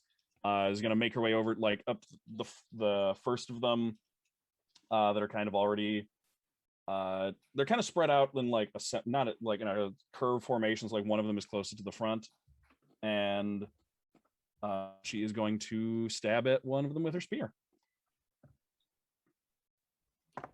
and is going to actually miss a wolf. Wow, misses it by only a couple, but does actually miss. So just goes and stabs at it, but it manages to like duck down underneath her spear and like twitches and moves and like twists in an like it kind of just like almost like rolls to the side, like the one shoulder just kind of like extends unnaturally as the whole thing just kind of like its body twists, but its legs stay on the ground as it's like she gets like nothing but neck fur as she stabs at it, and it just like snaps back into place and just like snaps its jaws at her.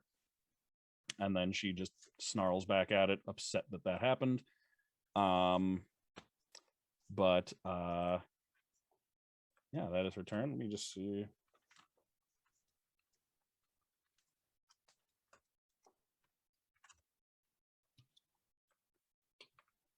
Gotta love technology, don't you know?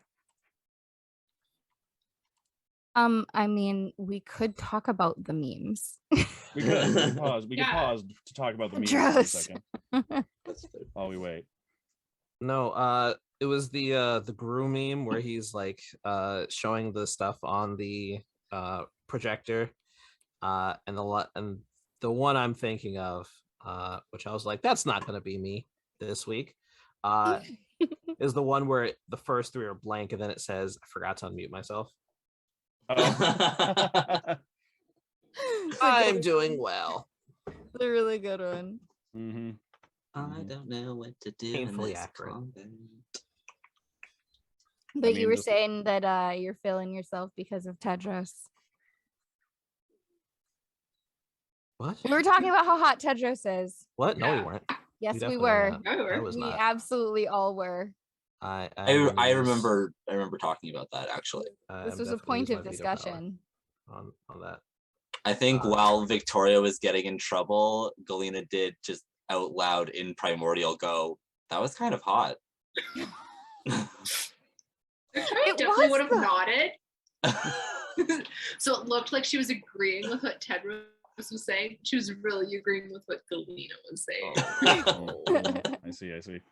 It was really just kind of a no thoughts, head empty reaction to how hot it was. It's just the. Ooh. Ooh. Is it hot in here? No. We're outside. It's a winter in the climate. snow? Is it hot in here? No, it's just Tedros. Okay, good to know. We were also all having that reaction to Galina for the first 7,000 years of this campaign. Well, I'm glad I could humanize her for you. She's still definitely super hot. But she definitely has some, character flaws now. We love it. We love to see it. Yeah. Does that not just make her more attainable? I was gonna say, yeah, absolutely. Oh no, that adds to the appeal for me. Sweet. I love to hear it. I just loved the progression of Princess Galina's interactions, we'll say. And honestly, I had no idea I was going to immediately spill the beans. I just can't. Princess started talking to Galina, and just immediately I was like, Princess just has that effect. Mm-hmm. I also think Galina's just like a massive self-snitcher.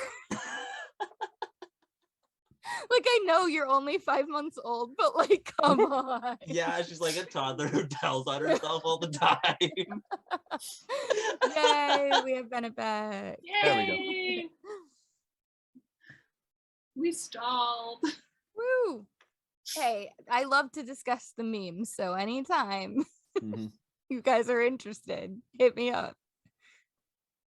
All right. Are you back? Looks like you're back. Can you hear me? Yes. Yes. Okay, cool. Lovely. Sorry. You're good. It is your turn. It is. can't- Okay, Yeah. cool. Okay, so I'm sorry, I jacked up the stream again. My apologies. How dare you? No, I'm terrible. Y'all can see me, that's the important part. So I would my brain just fried. I did send something. Yeah.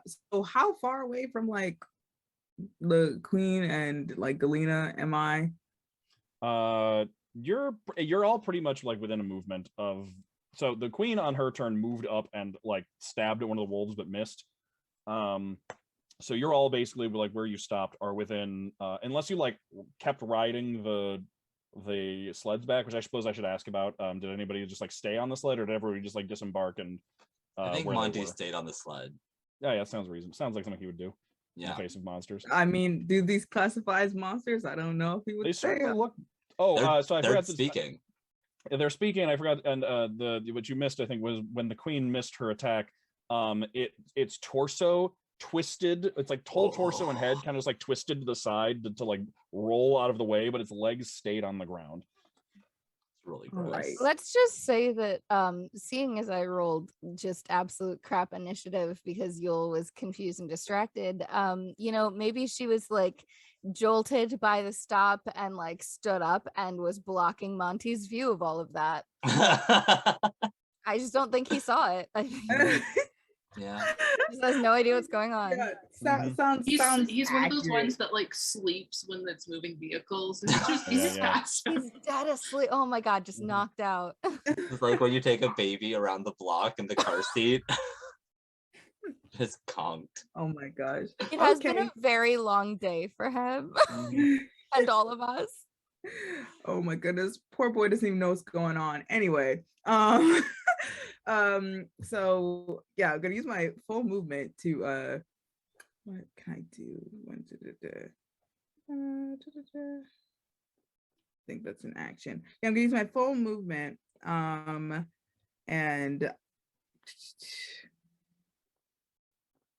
I'm trying to see something. Sorry, yeah, I could do that. I would like to rage. And as they get into like that angry like stage, I'm like, no one should talk to their queen in such a manner. And give the queen some bardic inspiration with that. Okay. All right. Wait. Okay. So wait. Did you say you raged or? Yeah. Because raging and bardic inspiration are both bonus actions. Is bonus action? Okay, I thought one was an action and one was bonus action. Okay, then I will not rage, but I'll do the bardic inspiration. Okay. And then your action, what are you doing? I can't really do anything. I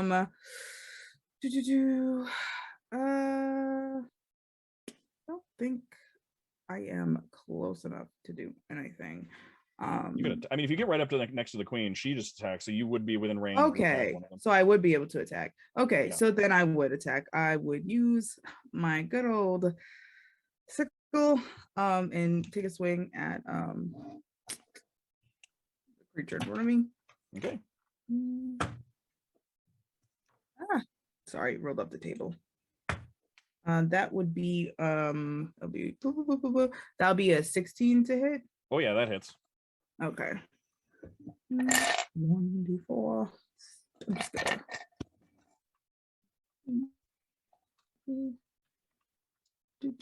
So yeah, that's 7 damage on that. Ooh, nice. All right. So you you rush up next to the queen, give her your words of encouragement, and then just like draw your sickle across this thing. No blood comes out, but just more of that just like thick purple goo just like drips out of the wound and like mats into the fur as you slice down its body. Lovely. All right, that was everything from you, so that will bring us to the wolves. All right, let's see. So they are going to, there's 6 of them. So let's see. The one right in front of you is going to stay there. 3 more are going to join the one up there, so it's going to be 2 on princess, 2 on queen. And then the other 2 are going to dart past. And let's see. They are going to go for, let's just roll for it and see. Let's see who they decide to go for. They're going to go for Viktoria. So the other 2 go for, so it's 2 on princess, 2 on queen, 2 on Viktoria. I just wanted to be noted that I am staying back. I'm not in the thick of it. This is not my fault, everybody. Where am I in relation to Viktoria? Are we still like side by side, or? Yeah, you're right next to each other. Yeah. Okay. Yeah. So, but they are going to actually. And that, yeah, no, actually, it's gonna be 1 on, because you're right next to each other. It's gonna be 1 on Viktoria, 1 on Galina. Great. Because yeah, they still get their pack tactics even if they're not attacking the same target. Uh-huh. So your princess, 1 attack is a dirty 20 to hit. Second one is a 23 to hit. And just as a reminder, so all of you, just as a reminder, I forgot to mention, as the fight begins, this kind of like, you notice that you were so focused on everything else you didn't really notice it, but princess, as this wolf like leaps up, as these wolves like leap up to bite at you from either side, you notice that coating of frost protecting you and covering your body that happened in the fight with the Remoraz, as that spirit of winter, that that winter elemental that you dealt with at the ruins, shows up to protect everybody. So remember, everybody, you have 10 temporary hit points. Yes. And any melee attacks that hit you while you have those 10 temporary hit points deal 10 cold damage to whatever hits you in melee. Basically, Armor of Agathis at 2nd level. Sick. Does the queen see this? Hard to tell at this point. She seems very preoccupied. Does anyone else see this? The other hunters definitely do. Sick. That is gonna be the first attack. Wow. 4 points of piercing damage to princess. So which does not get through the temporary hit points. So that one takes 10 points of cold damage. Mm-hmm. So that one like leaps up, bites you, and then immediately just gets thrown back into the snow by just like an explosion of ice off of you that just like hits it on the inside of the mouth and just like throws it back with just like icicles sticking into its gums. So that one just like flies back and lands sprawled in the snow. Then the second one does a lot better. That is 8 points of piercing damage. That one also takes some 10 cold damage, which is not leaving it looking good. All right, followed up by the ones at the queen. The ones at attacking the queen do not have armor of Agathis to worry about. And that's a hit. That is a that one might miss. 13 against the queen. That is no, it misses by 1. So one of them like manages to jump up and like bite the queen right on the ankle and successfully like find some purchase. The other one leaps up and goes to bite, and she just like holds up an arm, and it just like gets nothing but padding on her leather armor, or leather and fur armor, hide armor. But also I forgot to mention, Princess, I need 2 strength saving throws. Strength, you said. Mm-hmm. That is an 11 for the first one. Okay. I need my dice tray. That is 15 plus, and then that is an 18. Okay, I succeed on both. So you manage to avoid getting like yanked prone by the wolves as they both like grab onto you, bite you, and then just start trying to shake you down to the ground, but you manage to yank out of their grip. The queen similarly does so as well. And then we got 1 attack against Viktoria, 1 attack against Galina. Viktoria, that is a 9 to hit. Surprisingly, that does not hit. All right. And then Galina, that is a 19 to hit. Oh, of course it is. So that's going to be 7 points of piercing damage, which means that one takes 10 points of cold damage. Great. 10 minus 7 is 3. Question. Yeah. Since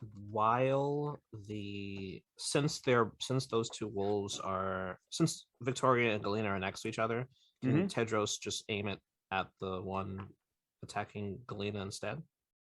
I'll allow it, yeah, since they're right there. They both like ran towards Viktoria, so. I'm pretty sure a crossbow bolt just sails by.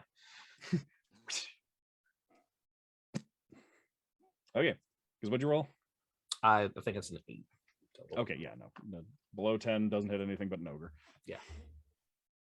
Okay. That will then make it Montblanc's turn. Montblanc is going to that one's gone. Montblanc is going to pick one of the ones by probably he's probably going to prioritize his friends over strangers. So he's going to cast Hex on the one right in front of Viktoria, and then he's going to fire off an Eldritch Blast at it. Using the F-word in front of the queen. Yeah. I was about to as well, so. Same. Who did it first? So he gets a 18 to hit on that Eldritch Blast, which will hit. And deals 10 points of damage to it. So just blasts off a Eldritch Blast that just streaks over and hits the one attacking Viktoria right in the side of the head. And like its head like snaps to one side, like bent at a weird angle. You can see like there's just like point sticking out of the side of its neck before it just like just turns its head back in his direction. Everything's taking 10 damage. It's so easy, such easy math. That'll bring us to Galina. Great. How hurt do the ones that attacked Princess look?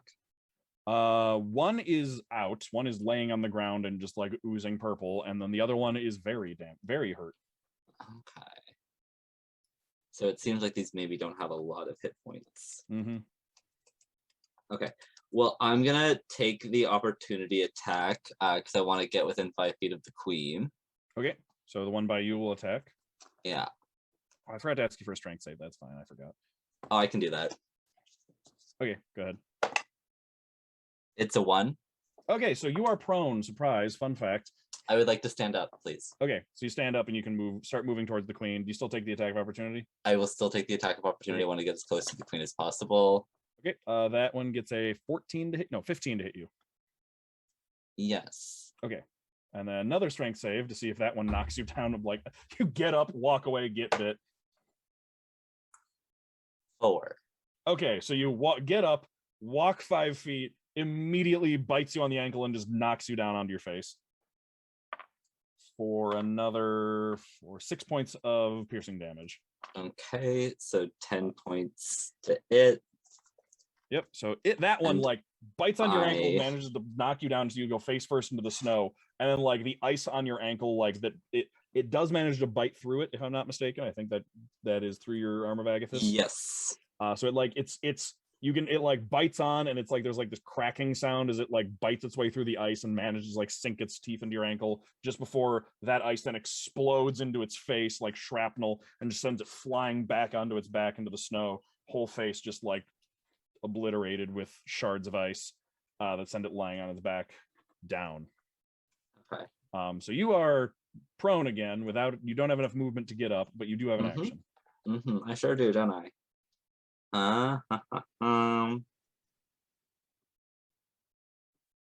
Okay, can we retcon for a second and say I cast the spells I want to cast before I take my movement? Sure. Because I want to send off my Leviathan. Bonus action, I'll send Leviathan to the queen. Okay. And then for my action, I'll pull a card. And it's the Ace of Pentacles, which allows me to cast anything from the Pentacles list. I kind of like throw it into the air, and a 20-foot cube where like the walls are just like pentacles basically, but it's like a cube of like walled pentacles. Goes 20 feet around as many of the wolves around Princess and the Queen. Okay. As I cast Fairy Fire, but I don't want to hit them. I just want to get any of the wolves. Yeah, they're kind of in front of them. So is that a dex save? Okay. Sorry, I had it up. It's a dexterity saving throw, yeah. Okay. So number 1 gets a 13. That's gonna fail. Okay. Number 2 gets a 11. That's also gonna fail. And the third one gets a 16. Okay, well that one can fuck off. Okay, so Fairy Fire on 2 of them. Yeah. One is the one right in front of Princess. One is one of the ones right in front of the Queen. And it's blue light. Okay, so just blue light starts illuminating them and making it easier to see them. Yeah, and like kind of like flashes blue in like while like the walls are up, and then once the walls disappear, there's just like blue light clinging to them. Nice. All right. Okay, that'll bring us to Viktoria. So there's one right in front of me, is that correct? Yeah. And if I'm not mistaken, there's 3 others? For a total of 4? Currently, yes. Or 1, 2, 3 others. You know what else has 4? My magic missile. Ooh, nice. My magic missile. So Viktoria will again pull I'm the really 7 of grateful that you Wands. said that. I do need to say that was incredible. my magic missile. You know what happened? Magic missile. It was so good. Incredible. Victoria will pull her card, the 7 of Wands, and kind of toss it up, and those 7 wands will form into 4, and then each one will hit one of them. All right, so roll the damage. We'll see how much each of them take. That is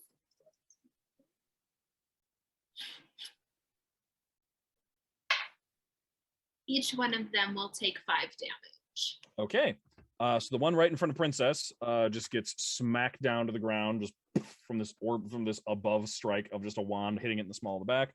The one right in front of you also goes down to the ground, just smacks it right in the. You get a close view as it hits like right in the middle of the back. Its back just kind of like snaps as it just like goes concave for a second, then just slams down into the snow. And then the other 2 take 5, but are still standing. So the one in front of me is like it's down. Yep. Damn. And then I'm gonna go join my sister with the other ones. Okay, well, your sister is like 5 feet. No, in I'm front of still you on the right floor. beside you. I Yeah. just Oh. got knocked down. Yeah, just got tripped by a Twice. wolf, got up, walked 5 feet, got tripped by a wolf. She's just taken so many blows to the ego. Right? Thank you. I think if you like look on her face, you can see that she is both like deeply, deeply angry and deeply, deeply embarrassed and wants nothing more than for like nobody to perceive her. You just like pull the snow over yourself, like Yeah. Like I think she's just kind of like wide-eyed looking up into the sky right now, just questioning everything that's brought her here. All right, so then change of plans, seeing that, knowing her sister, she will walk over to her sister and just extend the hand to pull her up. Will Galina take the hand? Yeah, but I don't think mechanically I could get up from prone. Yes. I just Yeah. want to know, because Yes. once Galina takes the hand, or Victoria will touch the hand and cast like healing hand. I think that's a bonus action. I don't know. What? Is- Oh, Healing- your healing hands? ASMR? Yeah. Yeah, that's- is that a that's an bonus action. action? It's an action? Yeah. Okay, then I will wait till my next turn to do that. I can consult the other Azamar in the party, but I have nothing written down for Azamar, so like I don't know what I'm doing. okay. So I will extend my hand to my sister. Okay. All right. Then that'll bring us to Yulyanya. So most of the wolves are down. There's only 2 of them that are still standing, and they've both just been struck by a magic missile, and both are right in front of the queen.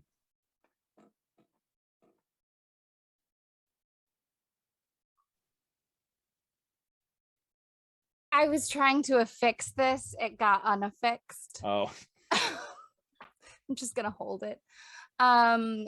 Okay, so you said where are they? Where are the wolves? they're about 30 feet away from you, right in front of the queen. Okay. 30 feet is actually a very convenient distance for me. She's gonna try Radiant Sunbolt. Okay.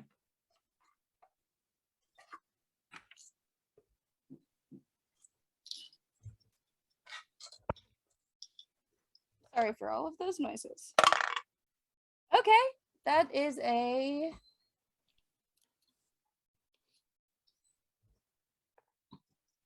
21. That definitely hits a wolf. Yes. All right, so yeah, she just flings a sunbolt at one of the wolves next to the queen. Okay. So go ahead and roll damage. Once she finally figures out what's going on, because that took a minute. And I'm sorry, please tell me which one I roll for damage again. I think it's a D4, if I remember correctly. Yeah, which is this one. Perfect. Okay, I do have that one.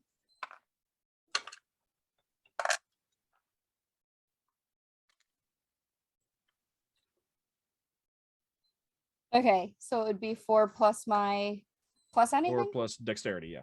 Plus my dex. Okay, so 6. Nice. Okay. Which is, if I'm not mistaken, yep. So you just shoot out a bolt of sunlight, which smacks this one in the side. Like it just got hit by a magic missile from above, and like tries to find snapping around to look and figure out where that came from, and like look at Victoria just in time to see this just bright flare of light that just hits it square between the eyes and just knocks it over backwards where it sprawls into the snow. Yeah, you'll watch all of the previous fighting and adjusted her hat and then just kind of threw out a bolt and it happened to hit. Nice. Okay, that'll bring us back to the top of Tedros.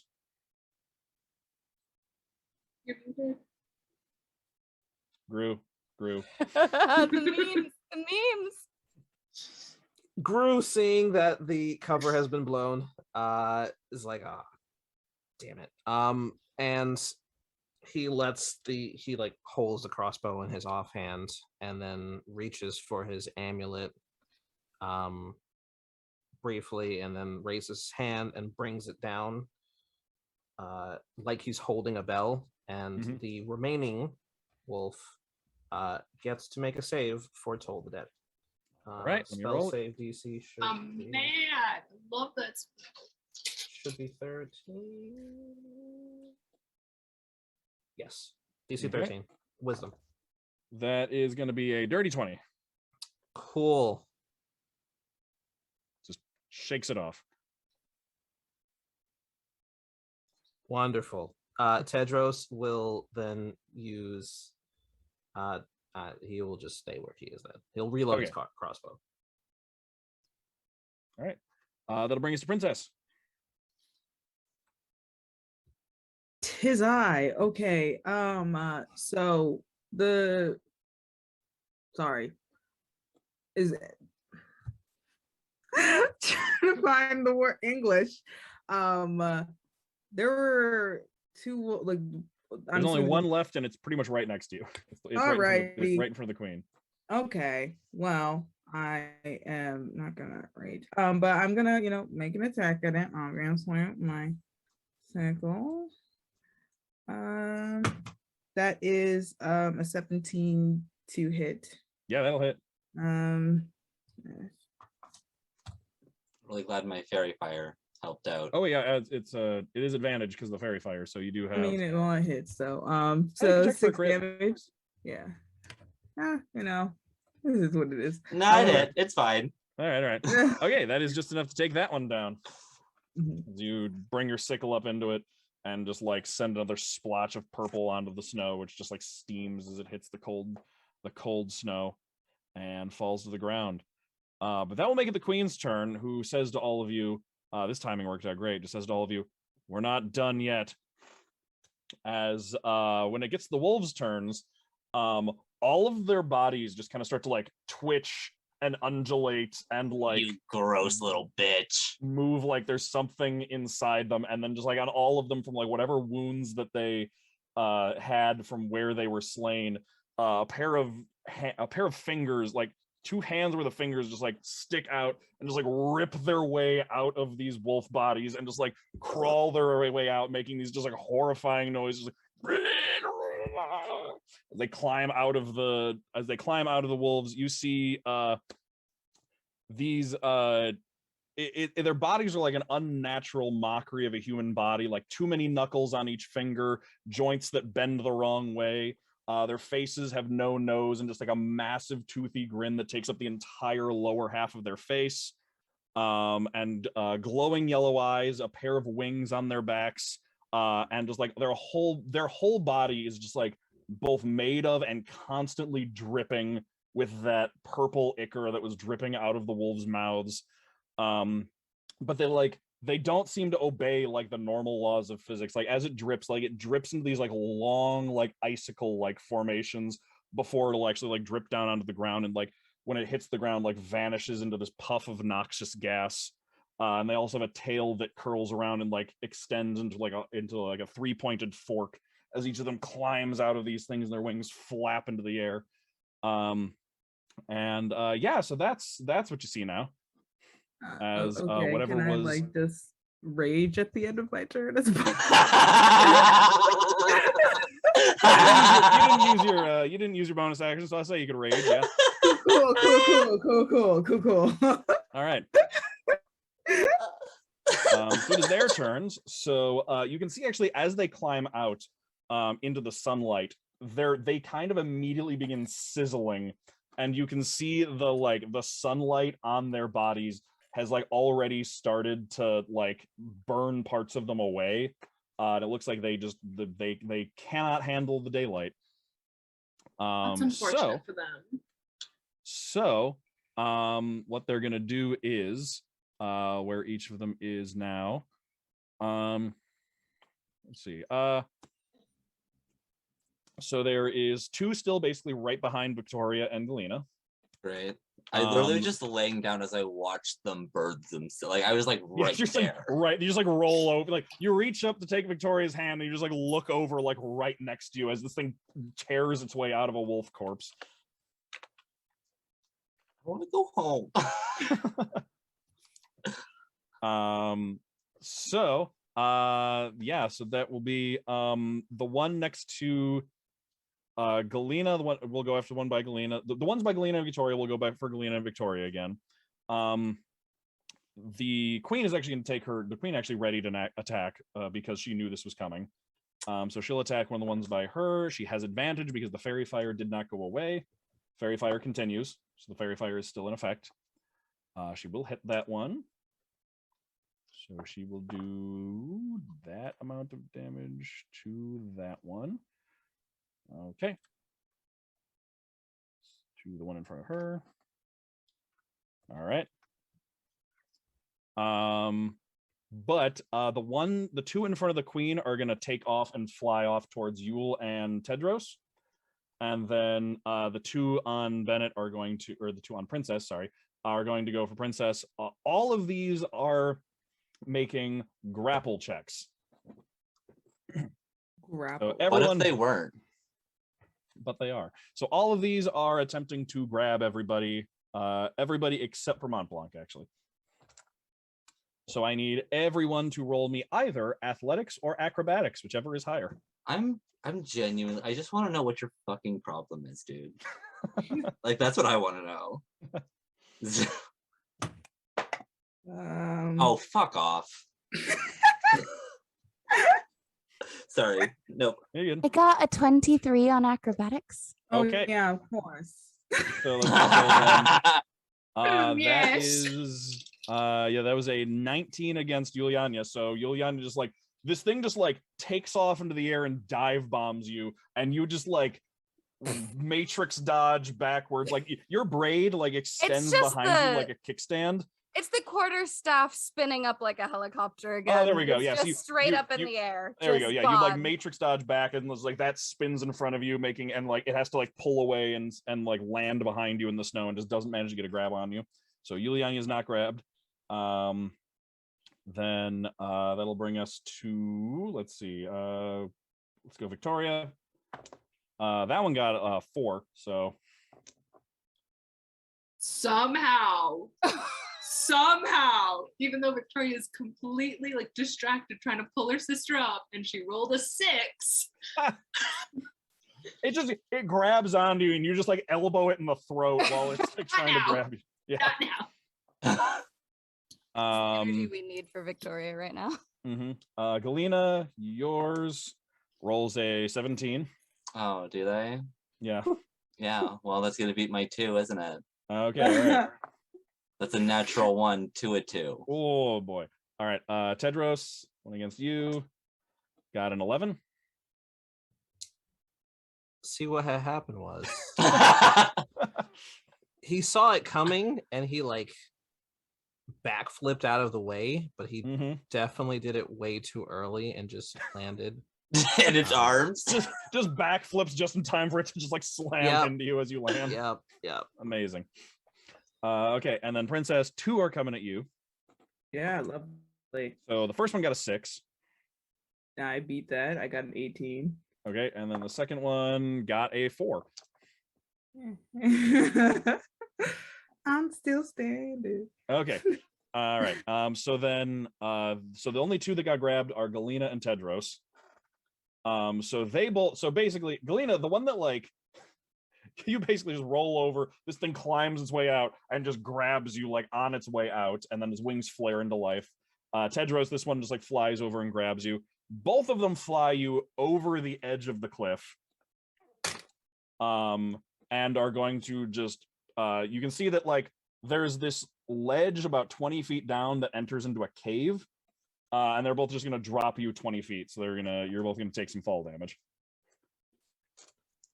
Cool. And that's going to be 12 points of bludgeoning damage from that fall. Did we all miss the stretch redeem, or was it just me? Could I make an argument that the ground is a creature? For what purpose? I'm curious where you're going with this.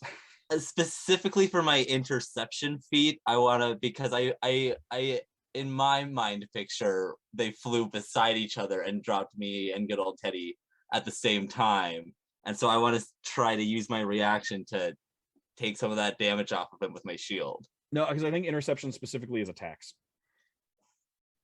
It says that when a creature you see hits a target, and I feel like the ground could maybe be a creature I'm watching hit my friend. I don't think you cannot use it to reduce fall damage. No. Yeah, no, I figured. So you both, I appreciate it. It was worth a try. Listen, you always got to ask, you know? Yep.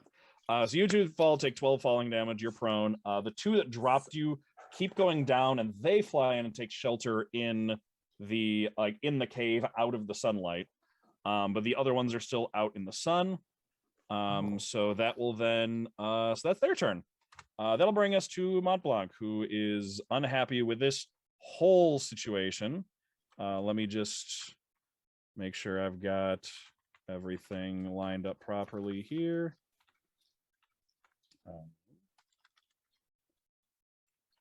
Princess. Wow.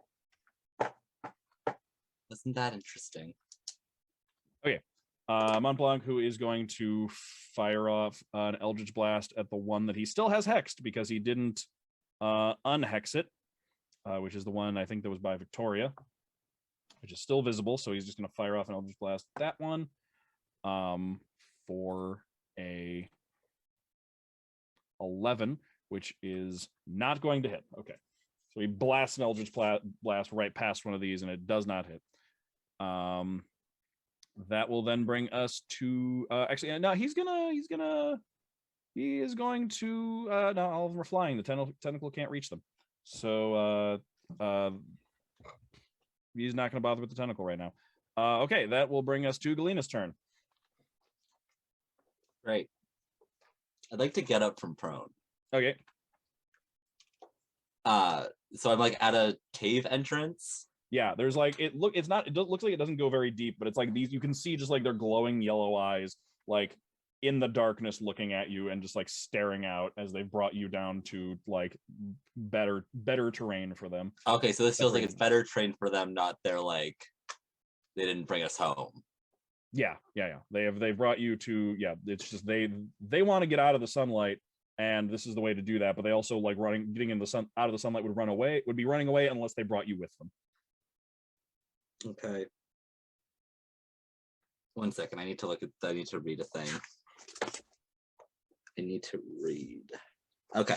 Well, I can no longer see the queen. That's correct? Yeah. All right, then I will bonus action move Leviathan from the queen to good old Teddy. Okay. And then I am going to cast Armor of Agathis on myself. Okay, so just re-up your Armor of Agathis. Yes. Okay. Because I'm not looking too great. Okay, that's your turn then. That'll bring us to Viktoria. So one just tried to grab you, you elbowed it in the throat, but just you look down and then Galina's gone as one of them picked her up, flew off the edge, just dropped her, and then dove down after her. We make like very brief eye contact and you can just tell she's like, I fucking hate it here. Also important, you notice that the pink wings are no longer in effect. Oh, did concentration? Yeah. Is Shield of Faith concentration? Am I wrong? It's very fire concentration. Let's. Yeah, it's concentration. Okay. Yeah. I know a lot of fire spells also. aren't. Yeah. I also have to roll. Oh, we're good. Fairy Fire's still out. Okay. Oh no, Armor of Agathis is not concentration, right? No. Correct. Okay, yeah, that's right. Okay. So Viktoria, what are you doing? So she just watched these creepy little fuckers take arguably the two people she cares about most, drop them off the side of a cliff, and then her protection from Tedros went away. Yep. So in her mind, they're dead. Okay. So she's unhinged.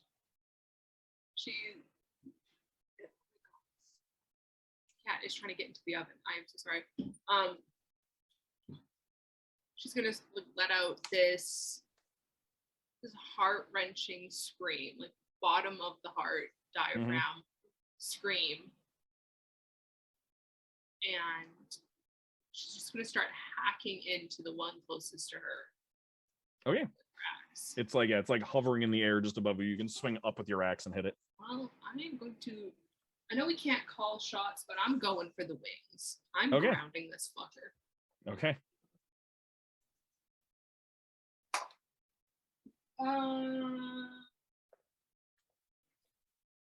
It's math every time. It is strength plus proficiency. So that'll be a 14 on the die plus 5. which is a 19 to hit with the axe. Yeah, that'll hit. That'll hit. Axe is 12. That is not max, but close. That is an 11 on the die. And is this one also plus strength? Yeah. So that'll be a 14 damage. Okay. So you reach up, you swing your axe at it, and it like carves through its just like ooze covered body and splatters some of that onto the ground. But you can see that like as you carve that line through it, like some of it does manage to just kind of like knit back together, and it looks like some part of that would just didn't quite get all the way through. Seemed to be somewhat resistant to that damage. You know, for a world that doesn't have a lot of magic, there sure are a lot of creatures who are resistant to non-magical attacks. It is. It's almost like the magical horrifying creatures are horrifying for a reason, and the non-magic using civilization has a reason to seek out magic using adventurers now. Yeah, see, when you say it like that, it sounds cool, doesn't it? Or like the plot is starting, you know. So things are going to shit. That's usually. Yeah, when you say it like that, it sounds fantastic. But when you say it like I just got dropped 20 feet off the side of a cliff, you see? Okay, but didn't aren't a lot of these creatures seeming to be puppeted? And thus there's probably like also magical big bads that are not just creatures that are making some of these things happen. Oh, so the puppeting appearance is gone now. That was, these things were inside the were piloting the wolves creepy. and Okay. using them as umbrellas against parasols against the sunlight. But now that the wolf body's gone, they have emerged, and these things no longer look like they're being puppeted because they were piloting They the were wolves. the puppeteers. Yes. Thanks, I hate it. Anything else, Victoria? I don't have any bonus actions. Okay. That will bring us to Yulyanya. Okay, how close are the wolves thing? The non-wolves? How close are these meetings? You've got one, so that yours like flew over you and like is like 10 feet up in the air behind you. For the most part, they're staying flying. These Okay. things also do have an ability where they can fly, attack, and continue moving without taking attacks of opportunity. So they are really they got good at that just like flyby. zipping. Yeah, they have flyby Okay. attack. She's gonna try another radiant sunbolt. Okay. Ooh.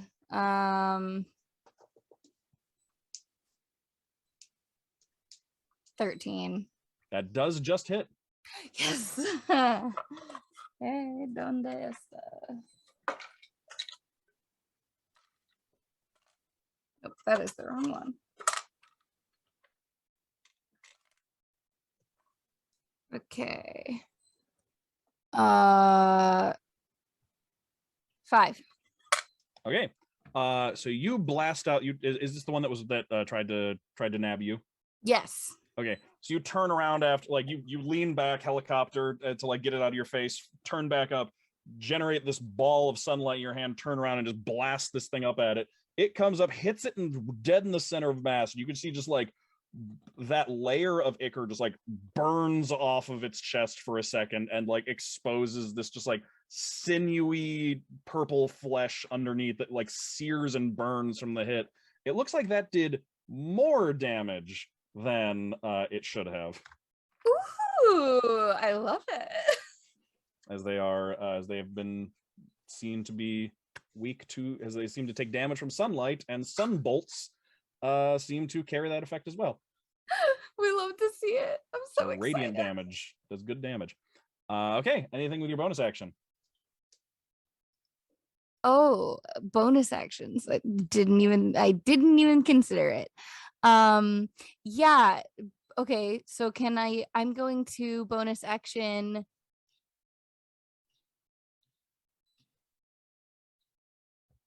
Ooh. I think if I remember correctly, you can spend a key point and make 2 more of those sunbolt attacks with your bonus action. Wait, really? I think so, yeah. If I remember looking at what the sunbolt does. Let me. Oh.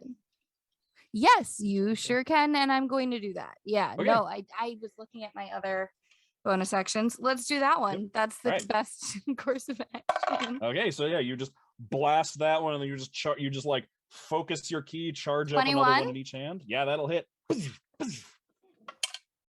All right. Oh, but it's only a 3. 3, which goes up to 6, which is actually going to kill that one. Yes. So you just blast a sunbolt right into its face and just like incinerate its head off. I and would then its also, body- I would like to point out, Yulyanya's radiant sunbolts are extremely amateur, like very rough. She's just kind of like shooting light at creatures in a very unpolished way, and like way grateful that it's actually doing something. So you take that one's head off, and it like falls out of the sky, just kind of like dissolving into goo. It splatters into the ground, but like before the splatter can get anywhere, all of the goo that it leaves just kind of like evaporates into purple mist, which just vanishes and leaves absolutely nothing behind. No body. Sick. Just like a dent in the snow where it used to be. So you have one more that you can actually target to a different one. So you've got All right. visibly 2 in front of Princess, one that still has fairy fire on it. I'll be a 19. Which one are you targeting? I will target the one near Princess. Okay, so you want to do the one that has the fairy fire on it because that'll give you advantage. That does hit, but you can check for a critical, so you can roll again. It's a 19. Oh, I can do what again? If you roll again, so it has the fairy fire gives it advantage, so you can roll again and see if you get a natural 20. Like you hit anyway, but like it could crit. No, I did not. Okay, but so just regular 19, hits. and it'll be a 5. 5, so that goes up to 10. So Princess, so these two things like both try to grab onto you, and they're kind of swirling around above your head, and you just see this bolt of sunlight just fly in from Yulyanya's direction, strike one of them right in the small of the back. You can see just like a burst of mist come off of it as it just sears away a bunch of that goo and leaves a sizable mark on its back. All right. Good. So that is Yulyanya's turn. Still standing. Sorry. Yes, it is still standing. Yeah, or flying in particular. Yeah, that'll be the end of my turn. Yep. All right, that'll bring us to Tedros. Oh, actually, I'm so sorry. Can I move? Because I didn't move during. Oh yeah, definitely. Yeah. I think I'll move toward, because there's still one near Princess, right? There's 2 near Princess. They're both kind of circling around above her. Oh yeah, both of them are still there. So yeah, I'll move up toward Princess so that I can be there to assist. Okay, so you move up next to Princess. All right, that'll bring us to Tedros. You are down below. And you can hear just like the sound of Yulyanya's sunbolts going off and these things just shrieking in pain. And Viktoria's scream. Yes, and Victoria's scream as well. Does it look like there are handholds to climb up? It's rough stone, so there you could. It is 20 feet though, so you would not be able to do so because you climb at half movement speed, so you wouldn't be able to do it in one movement. Okay. Tedros will let the crossbow fall slack on the strap, and will take out his shield. Okay. With a bonus action, he will cast Sanctuary on Galina. Okay. And say, climb up. I'll keep them off you. And pull out his dagger. Okay. And he'll just stand there in front, ready to fight them off. Okay. All right. All right, that'll bring us to Princess. So you've got Yulyanya runs up right next to you, and you've got 2 of them kind of wheeling around above you, still within reach, but like not on the ground. Okay, they're still within reach. Awesome sauce. Because I was like, I ain't got nothing. Okay. So if they are within reach, then I shall attack one of the whichever one looks more hurt. Only one of them has been damaged, and that's the one that has fairy fire on it still. And Yulyanya. Oh wait, no, fairy fire you still have concentration on, right? Yep. Okay, then yeah, the one that Yulyanya hits, the only one that's taking damage. Okay. Okay, then I'll hit the one that looks less hurt. Okay. That is. Sorry. I wrote the same thing twice. Okay, so that's I'm pretty sure it hits. That is Math is not my strong suit today. A 21 to hit. Absolutely, that hits. Yes. Just leap up in the air and just swing a sickle at it. Okay. That is 9 by +2 to melee. That's a 9 damage. Yeah. Okay. So once again, as you see, from similar to Viktoria, though, your weapon seems to just kind of like catch in it and like slice through it, but the goo just kind of like reforms over it. So it does not do the full amount of damage. Okay. And then my bonus action, do my 2-weapon fighting. I'm gonna take another swing at it. Okay, go ahead. That is math. That's a 16 to hit. Yeah, that'll hit. Okay. Okay, another damage. That is it's not it. That is 4 + 2. That's 6 damage. Okay, do you have because you have that's right, you have rage bonus, right? Mm-hmm. Okay. All right. So yeah, you slice into it with the 2 sickles, and it again seems to would not do as much damage as it should, but it's still feeling it. Anything else? Movement, or is that it? Well, yeah, those are the 2 that are up here. And there's how many are up here? It's really just 3 up here now since Yulyanya incinerated one. We've got the 2 over you, and now you've just got 1 over Viktoria. And then all the right, other 2 then are down. I'm just gonna stay put. Okay. Yeah. All right. That'll bring us to the queen's turn, who is still right next to you, who is going to jam her spear up at one of the ones right next to you.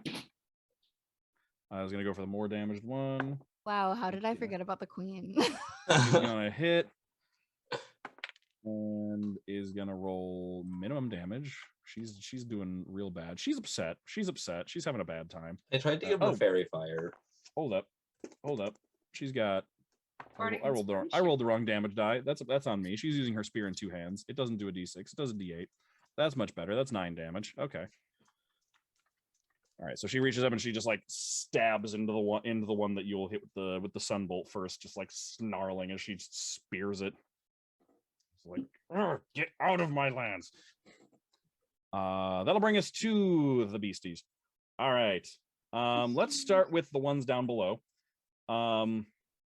So I'm just gonna roll one. I'm gonna roll a wisdom save for Sanctuary on 1 to see if it can even attack Galina, thanks to Sanctuary. It's an 8, so no. I believe Sanctuary does allow you to pick a different target, though, right? Yes, it does. So okay, so then they are just both gonna attack Tedros. You can see them both. They're both hanging onto the ceiling like bats, kind of, and you see their wings flare out underneath them. And they like rear back, and you can see as they rear back, you can kind of you both have dark vision, I think, so you can see this.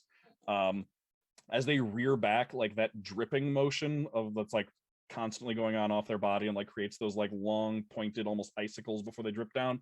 It flares its wings back so that all of those kind of point towards you, and like some of them seem to solidify. And as they fling them forward, just a hail of just spikes and spines flies out towards you in a ranged attack.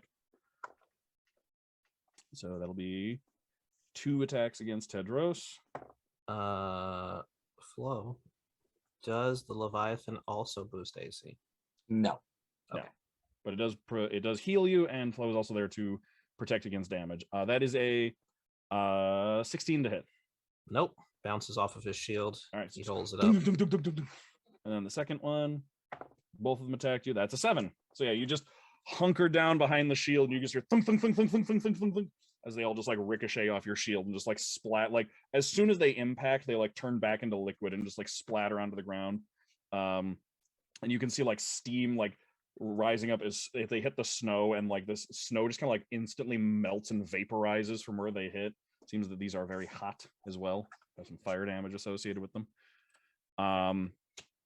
Up above, the one up next to Viktoria is actually going to fly away, get some distance, and turn around and do a similar thing with its wings and fling them forward at her. So it's going to do a ranged attack for a 14 to hit.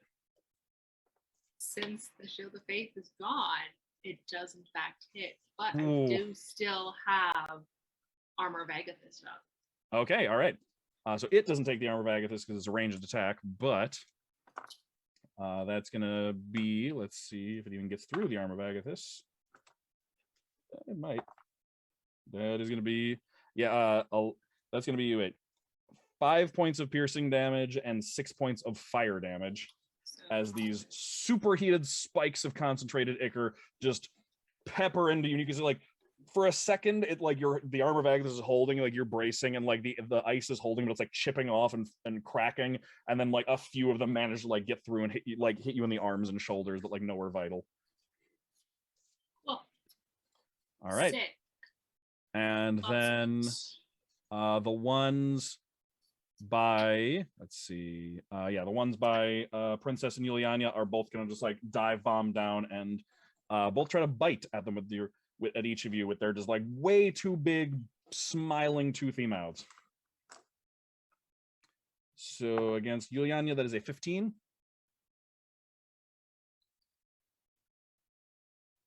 Is that a hit? I'm sorry. How do I find out if that hits? It's against your AC. Oh God. Oh no. It just hits. I have a 14 AC. Okay, and then against Princess, that is also a 15. That does not hit. Okay, so Princess, you manage to this one flies down. You manage to cross the sickles in front of you and catch it on them and throw it off. Yulyanya, you're too distracted by that as this one comes down and just sinks its teeth into you. 6 points of damage, which I think you still have your armor of Agathis up though, because I think this is the first damage you've taken. Yes, it is. Yeah, so that 6 damage goes in. So yeah, you're still covered in that frosty armor. So it bites into, just does not get through the ice, and that ice explodes off of you, dealing what should be 10 points of cold damage. However, it appears to be resistant to cold as well, so it is reduced to half. But it still takes damage, and it looks not so great as it then flies off away from you. So I don't take damage? You take 6 out of your 10 temporary HP. So you still got 4 hit points worth of ice protecting you. Okay, so I don't take actual damage. Correct, yeah. Thank you. Yeah. All right. And then that will be all of them. Yeah. So those two, yeah, they dive bomb at you, then kind of helix up above you again. And that'll bring us to Monty, who is going to he's gonna Eldritch Blast at the one by Viktoria, that he has hexed still, for a 18. That'll hit. And it is not I don't think it's resistant to either of these. It's not resistant to force, and it is not resistant to it's not resistant to necrotic. Sorry, you said I had 4 temporary hit points left? Yeah, because you had 10 and you took 6. Cool. Thank you. Montblanc does 10 points of damage between Eldritch Blast and Hex at the one by Viktoria, which does some good damage to it. So it fires off those spines at you, and it's flying in the air, and then just all of a sudden just boom, something just an Eldritch Blast just strikes it from the side. I have a question about when it flew away. Yeah. Would it have left my reach? It would have, but they don't take attacks of opportunity from movement. They have flyby attack. This feels very targeted against me specifically, and I just want to know why you hate me. It's because you look like that. Get the Sentinel feat. Don't tempt me. I mean, Sentinel is just you have flyby attack. I don't care. Okay, that was Monty. Galina, back to you. Yeah. So you told me to climb, huh? Yes. I am so sorry, Tedros. I really can't do that. I mean, A, I don't want to because I want to stay here and help. But B, I physically cannot do that. I will probably fall farther down the cliff. So it feels safest to stay here for right now, actually. Can I please, are they beside each other? Mm-hmm. Are they together? Mm-hmm. All right. Then I'm going to pull a card. It is the Knight of Swords, which will allow me to cast Shatter in this instance. Okay. So I throw up my card, and I think the Shatter just kind of looks like a sphere of air that just kind of like a bunch of swords just stab into a magician's box type thing. Just a boom. Okay. What kind of saving throw is that? Constitution. Okay. This is magical damage. They are not resistant to it. I think it's thunder damage anyway, so. It is. All right, so Constitution. Got a 13. That's going to be a fail. And we've got a 3. That's also going to be a fail. Thank you so All right. much. They both Thanks. fail. Wonderful. Thank you. The first damage these two have taken. Wonderful. 8 plus 7 is 15. Oof, Plus, all right. Oh, sorry. Plus 5 is 20. 20 Oh, points of thunder damage, please. okay. Yeah, these two look like these two go from looking great, like completely unharmed, to just like these swords stab in and cause this massive boom from down below, and like the cliff shakes a little bit, like rocks are dislodged and like turned to dust around them. Like there's just like several stalactites around them in this cave that just like are just reduced to sand that just like drips, falls down to the ground, and there's just like a circle around them of just stalactites are missing. And they both shriek out in agony as this thunder hits them, and like the like goo and stuff around their body just kind of like twitches and like shoots out and like Rorschach like blot tests like shapes around them in like reaction to the horrible damage. Okay, anything with your bonus action? With my bonus action, I would like to do nothing. Thank you. Okay, that'll bring us to Viktoria. One that I wasn't able to hit Mhm. because it's a targeted attack against me. Is it still up? Yeah, that's the one Montblanc just hit, and it is about 10 feet away from you. Gloria. Well, I don't know if anyone's looking at Viktoria, but they would begin to notice that, like, a physical manifestation of her anger and emotions are beginning to show in her eyes as they do begin to glow. And she's gonna pop her wings. Ooh, nice. And she will, making eye contact with this fucker, Mm-hmm. rise up so that she's level with it. Okay. And that will be my turn, because that's an action and I don't have any bonus actions. Oh, is it an action to pop the wings? Mm-hmm. Okay, all right. Okay, all right. Nice. All right, that was Viktoria. Yulyanya. You're muted. All right. Yule is. There's still both of them near us, right? Yeah, there are two of them. Yeah, still circling above you. They're both looking. One's looking better than the other, but Okay. We're just gonna keep on with Radiant Sunbolt. okay. 18. Oh yeah, that'll hit. Which one are you going for? The one that looks more hurt or less hurt? I'm gonna go for the one that looks more hurt. Okay. So roll damage. All right. 6.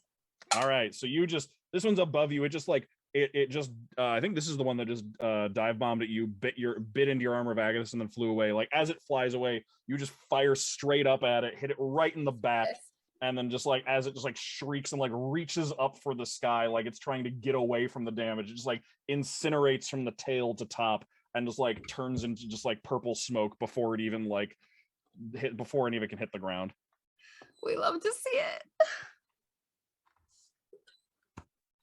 I always get so worried when I use Radiant Sunbolt. Why? Okay. Are you doing anything with bonus action?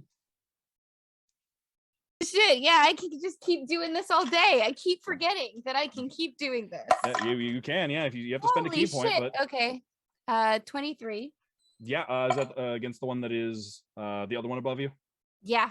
Okay. 23, and that would be a 5. 5, okay. That comes up to 10. So yeah, that one. So like the one just like gets incinerated, and the other one like looks over it just in time for like one sunbolt to like fly up and like it hits it in the face, but it manages to pull out of the way just in time that it like just goes up one side of the face and just like incinerates the left side of its head. So it's just like muscle and sinew visible through like Dark Knight Harvey Dent style, just like side of its face is gone as it looks down at you. Just the second roll did not hit. It was 5, so 9. Yeah, that one then, like, you incinerate the side of its face, and it sees that one coming, and then just like flaps backwards just in time for that to just like fly right above it and just like go up into the sky and vanish into the actual sunlight. Cool. Okay, good turn though. All right, back up to the top of Tedros.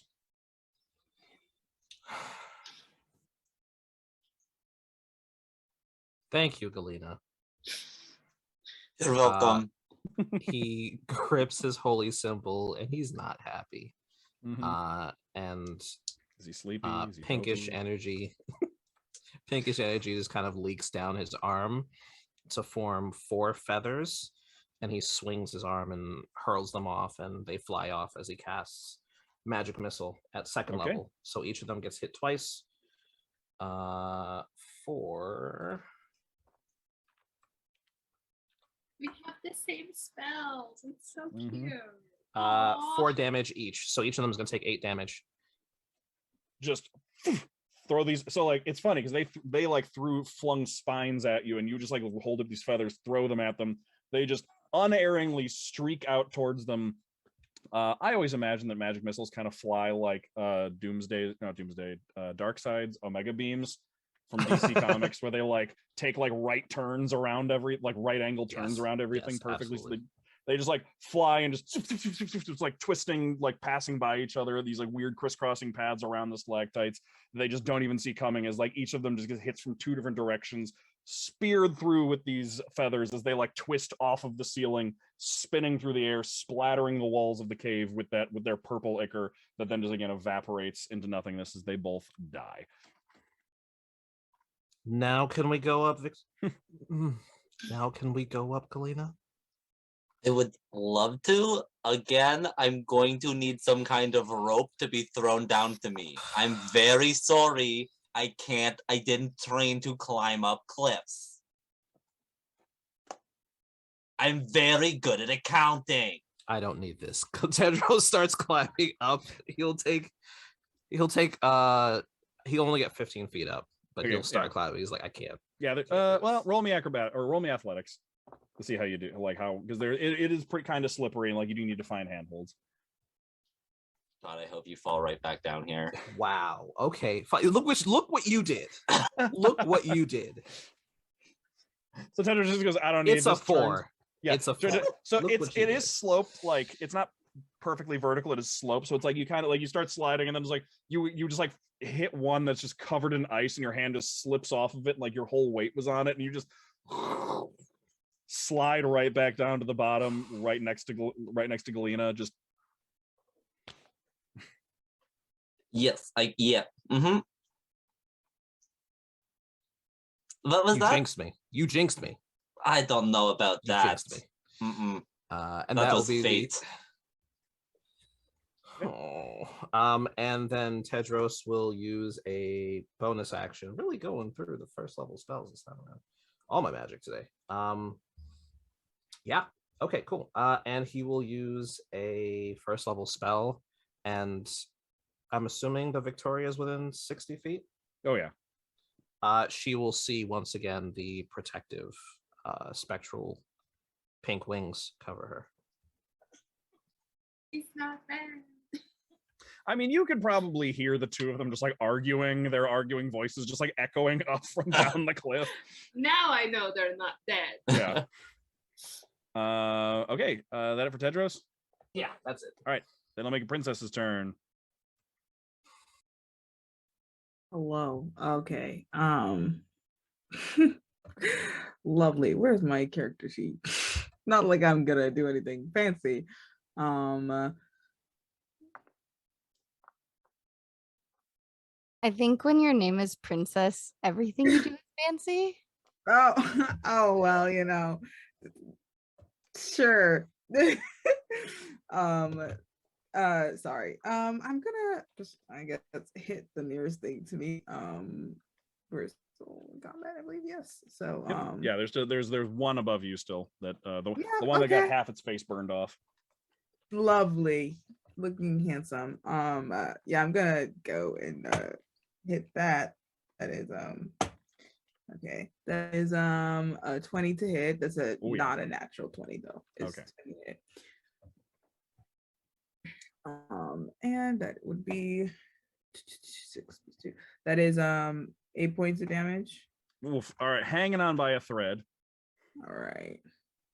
Okay, then my bonus action, I'm gonna use that, and second sickle attack.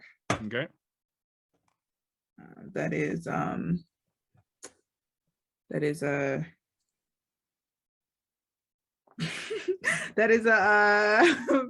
trying to think do math. Okay, that's a 19 to hit.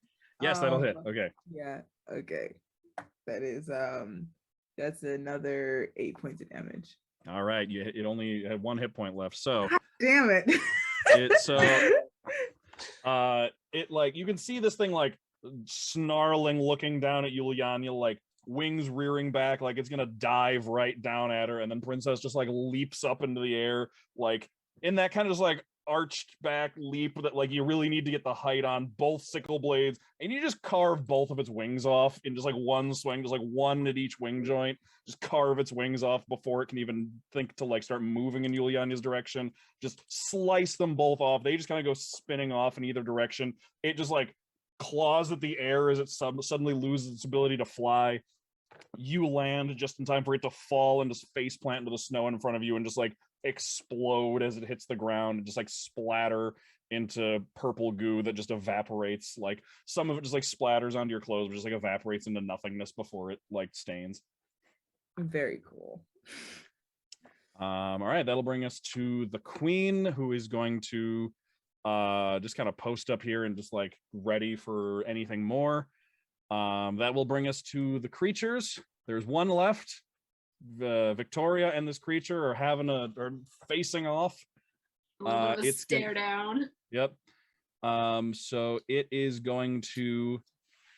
It's actually gonna stay. You got level to it, but not right up to it, right? Was it like I had 30 feet of movement? I most likely would have gotten in its face. Okay, then it's gonna like flap back, and as it does, it's gonna back up away from you, and it's gonna flap its wings and fire off some of its spines. So, and that's a nat 1. Well, I guess it's not going to do that because I intimidated the fuck out of it. It was so not it's like expecting me to fly. It wheels back, like flapping away from you, and like it just goes more up than like it's like trying to get away from you and like thinks to go up, so it flaps its wings down and just like fires them all like right into the snow below it instead of actually at you, and then just like goes up at an angle a bit. That will bring us to Monty. We'll see if Montblanc kill steals. I don't even care at this point. I intimidated the fuck out of it. My sister and my best friend are not dead. You got a 6, so he does not in fact actually hit. He fires right where it was, not right where it moves. Like he doesn't expect it to just run away from you. So there's the Eldritch Blast passes right between the two of you. That'll bring us to Galina. I'm gonna chill. All right, I think. Hang out. All right. I'm sorry, Tedros. Do you see the way I'm dressed? I wasn't expecting to do cliff climbing today, okay? Now you worry about how you're dressed. It's been freezing this entire time. Oh, the temperature is perfectly okay, okay? The temperature is fine. It's just not very practical for adventuring. I wasn't supposed to adventure, Tedros. I wasn't supposed to adventure either. Why does this taste like sibling-in-laws? Listen, Viktoria will throw down a rope soon, I'm sure. Ugh. Look at these shoes. I'm gonna climb this cliff. Ridiculous. Why are you wearing these shoes in the snow? Because I like them, Tedros. Because I like them. They're my favorite shoes. And now they're stained. And my dress is dirty. And everything's wet. Conversation. You can all hear this. Yeah, it's just echoing up from down below. Oh God. And I'm having a terrible time right now, Tedros. A truly terrible time. I'm supposed to be in some warm little tavern looking over some notes, some ledgers, some accounts. And instead I'm getting dropped off cliffs. So I'm sorry, okay? That I wore my favorite shoes. That are ruined. I want to go home. Why do you want to go home, Jane? And you know what? I'm gonna just like full poutily. I'm sitting down, arms crossed. All right. Meanwhile, back up top, Viktoria just intimidated this creature into flying back and is now within her movement distance. And Victoria's got an axe and wings and is fully capable of moving over to it. I want to slowly move over to it. Like, okay. Like not stalking because we're not on the ground, but like that's the energy I'm bringing. Okay. And I'm just gonna fucking whack this mole. All right, go ahead. With the intention of throwing it over the edge. Of the okay. cliff. That is a natural 20. Plus 5 for 25. Yeah, that'll hit. That'll hit. Okay. All right. How do we do criticals in this game? I leave it up to I leave it up to a personal decision because mathematically they're identical. So you choose, just keep it consistent for you. Either roll twice or roll once and double it. It's up to you. They're mathematically equivalent. They have their pros and cons. I don't care. I'm not good at multiplication, so I'm going to roll twice. Okay. You don't know your twos from the multiplication chart?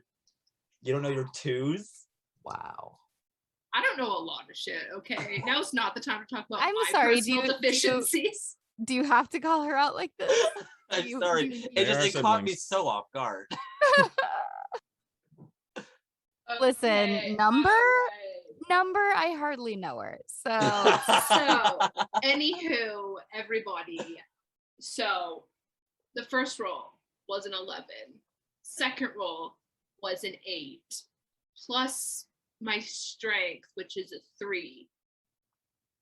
So I believe that is a 21. It is It's a 24. 24. Yes. That is even better than a 21. Because Wait. you are forgetting there is I have 3 radiant radiant damage. damage. There you go. I was Which like, that's is not technically 27 because that radiant gets doubled because they're Oh yeah. Yeah. susceptible to it. It would be. So that would become 6, but then the other stuff would be halved. So some of that is multiplied times 2, some of it is divided by 2.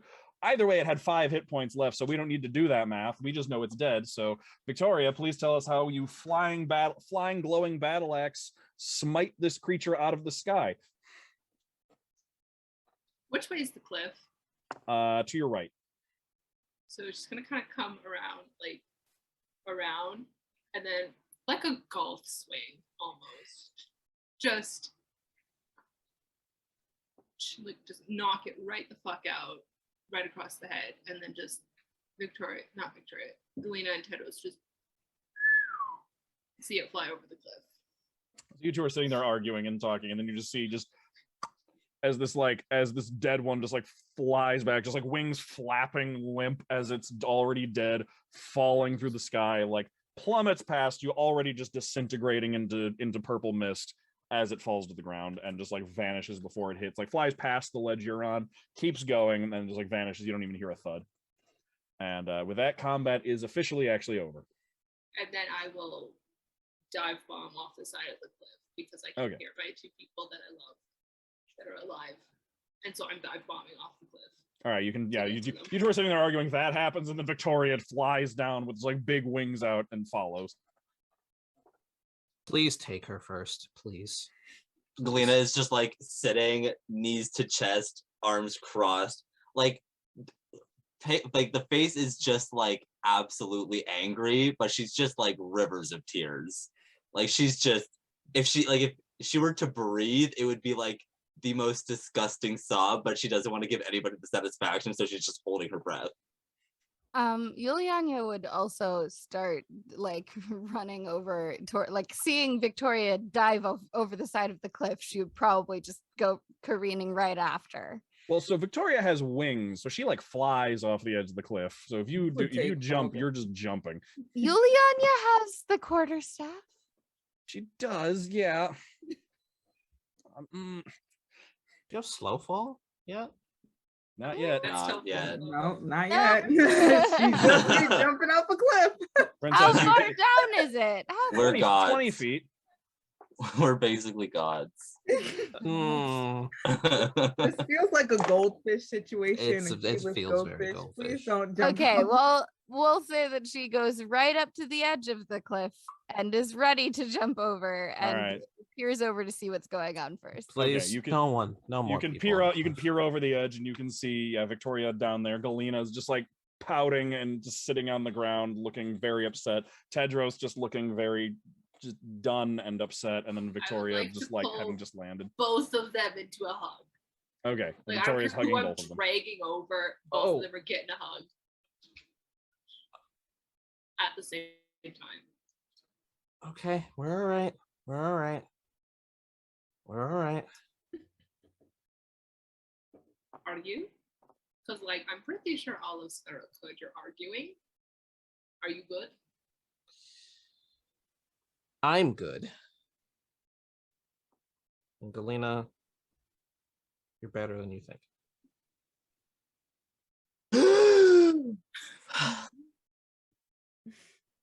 Hina, do not hold your breath. It is okay. You know what Uncle would say. Do not hold your breath. Let it out. No, I am not going to let it out. I am ready to leave. Let us carry on. All right. Well, before we go anywhere, I just want to make sure that nothing else is going to be trying to jump us out of this cave. There's if nothing in the cave. It's just cave. humor me, and Haha, Tedros humor. will keep his shield on his shoulder, and he'll slowly walk forward and see if there's anything there. He'll actually cast light on the shield so he can see properly. Okay. You cast light into here and look around, and you can see that it does appear to be it looks like this was in fact at one point a wolf den. But like it just smells horrible in here. You don't even know what that smell is. Just smells disgusting. There's just a constant smell of just like rot and death, and you can see just like as you poke around, just like small dead animals that like have been like killed and brought back but then not eaten. So it's hard to tell like how long those things were just like posing as wolves and just killing for fun, just running around in these woods. Tedros, I'm gonna actually ask you, as you're looking at that and thinking about this and having seen some of them up close, I'm gonna ask you to make me a religion check.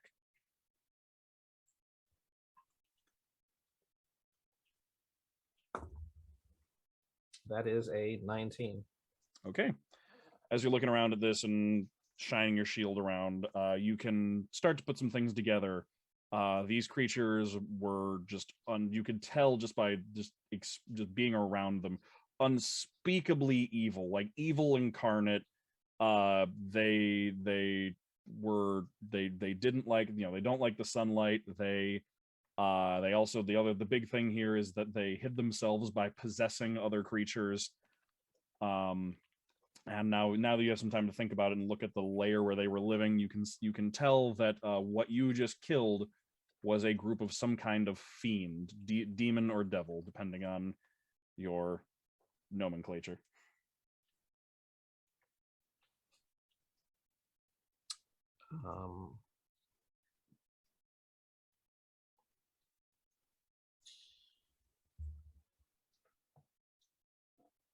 He will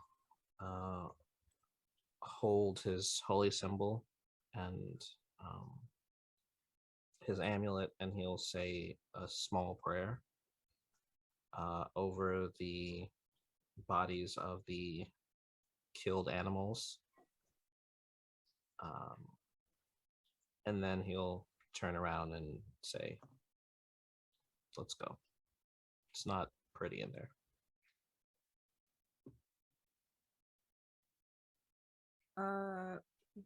While this is going on, out of character question, I asked in the Discord, what is the queen's name? No one has found out yet. Actually, the queen has never been introduced.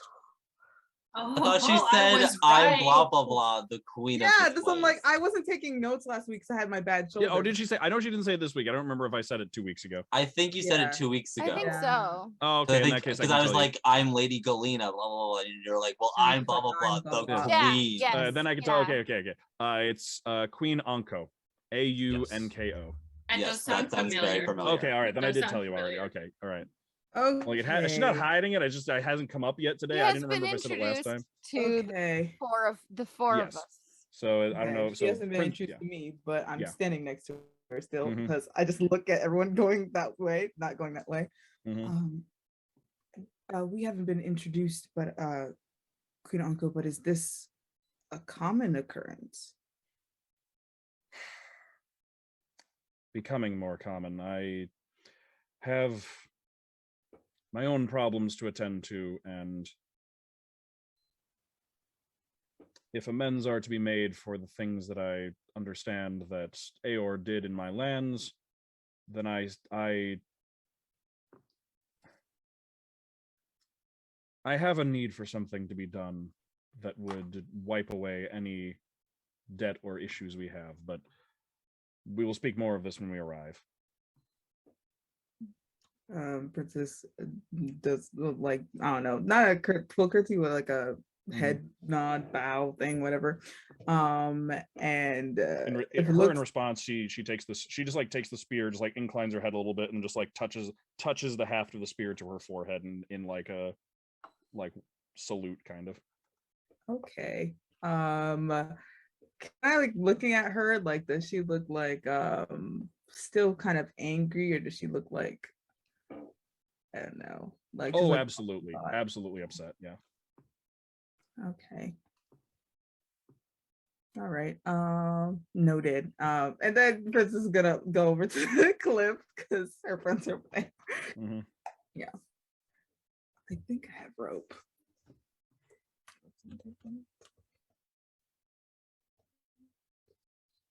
If not, we've definitely got like I do have rope. 24 yards of chain to tie together. That's true, but I do have rope. Okay. So peering down, are y'all still, what am I looking down at with my my 50-foot of hempen rope? How long do I have left on my wings? Not a lot of time. It only lasts for a minute, so yeah. Okay. She's gonna grab Bennett and be like, Tedros, you're up first. Don't worry, I got you. Go now.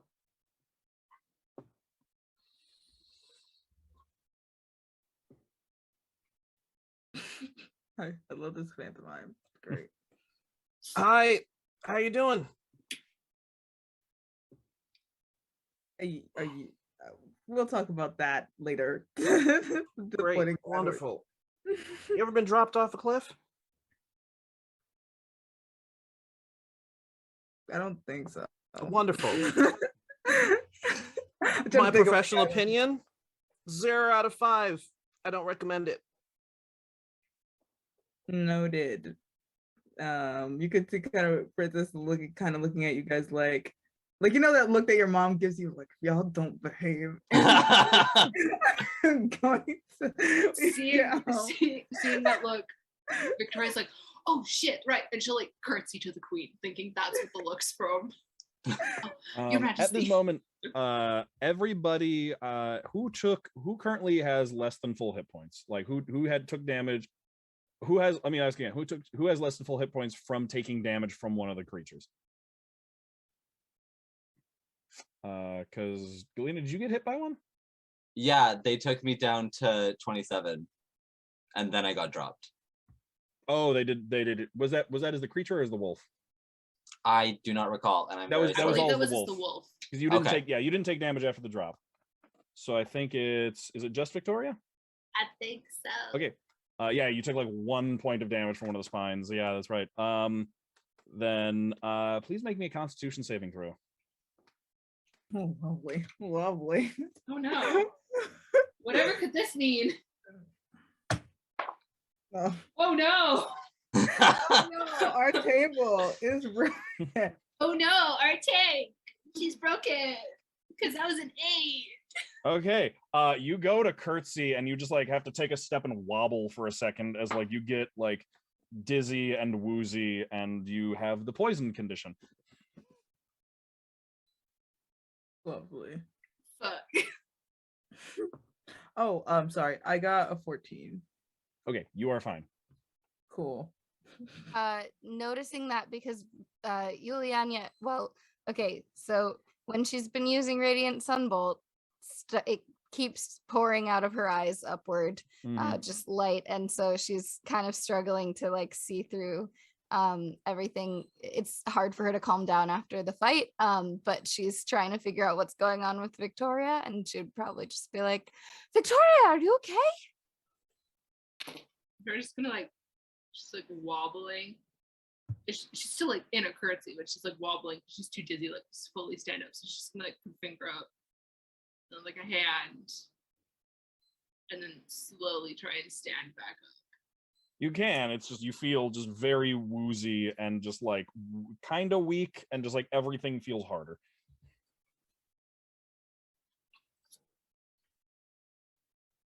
I might need to lay down. What's going on? You need to lay down? In the interest of not keeping things bottled up and sharing my emotions, as certain people say I have to do, I don't feel great. Oh no. I'm sorry, dear sister. I am out of magic for the day. Not great in what way? What doesn't feel good? Everything? Okay, Victoria. Victoria. Just like achy and sore all over, kind of, and just like that. I feel like I have the flu. A little bit, yeah. I'm gonna ask you to kneel down, Ben. Just let me take a look at that. I'm sorry, but it's absolutely sending me that you are saying that you feel like you have the influenza. Victoria will slowly she'll start to bend down, probably get super dizzy, and then just fall. Slow. Okay. He will roll. He would like to do a check on the wound just to see what's going on. Roll me a medicine check. Got it. That is I think it's a 15. 15. Okay.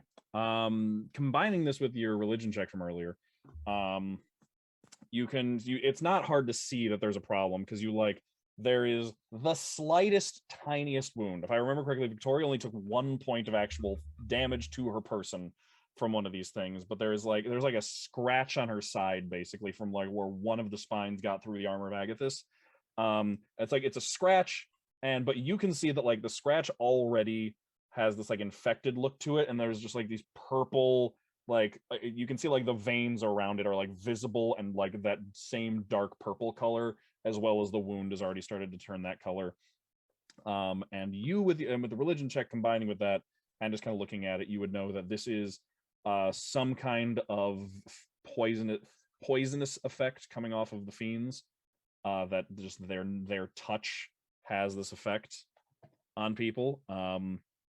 And until she either manages to fight it off herself or until it is cured, you get an 18 on your religion check. I'll just tell you what the effect is. She's poisoned for the duration, which is disadvantage on attack rolls and ability checks. She also cannot recover hit points or gain the benefits of rest, including will accrue exhaustion until it is cured. Okay. How bad is it? Just give it to me straight. How bad is it? It's not bad at all. Just put your hand on my shoulder. Great. And he will very quickly put his hand on the wound, knowing that it's going to hurt, and burn his last second level slot to cast Lesser Restoration. Okay. You put your hand on the slot, and you can as you cast Lesser Restoration, you can feel the poison running through her body. You can just get a quick sense of all of it, and you can just it comes from fiends. It comes from these creatures, these horrible creatures, but these creatures were burned by the light, and so too is their poison. And you just send a quick pulse of your god's radiant pink light through into the wound, and it just immediately just burns the poison out of the wound and just courses through all of her veins, just finding and eradicating all of the poison throughout her body, head to toe. And Victoria, it's a brief hot sensation, sudden as if something very not like searing hot, but like something that was left, like something metal left out in the sun too long touches the wound, like just sudden jump, but then just like that warmth turns into like a comfortable, like nice warmth, especially in the cold, like just spreads through your body like the first bite of a nice hot soup if you come in on a cold winter day, that just like spreads through your body from that point of contact, and like all of that aching and tiredness and like awful feeling that came with that you suddenly felt just vanishes. Tedros is getting another hug. All right. We're okay. We're good. We're just barely good. Because is anybody else injured? Does anybody else feel not well?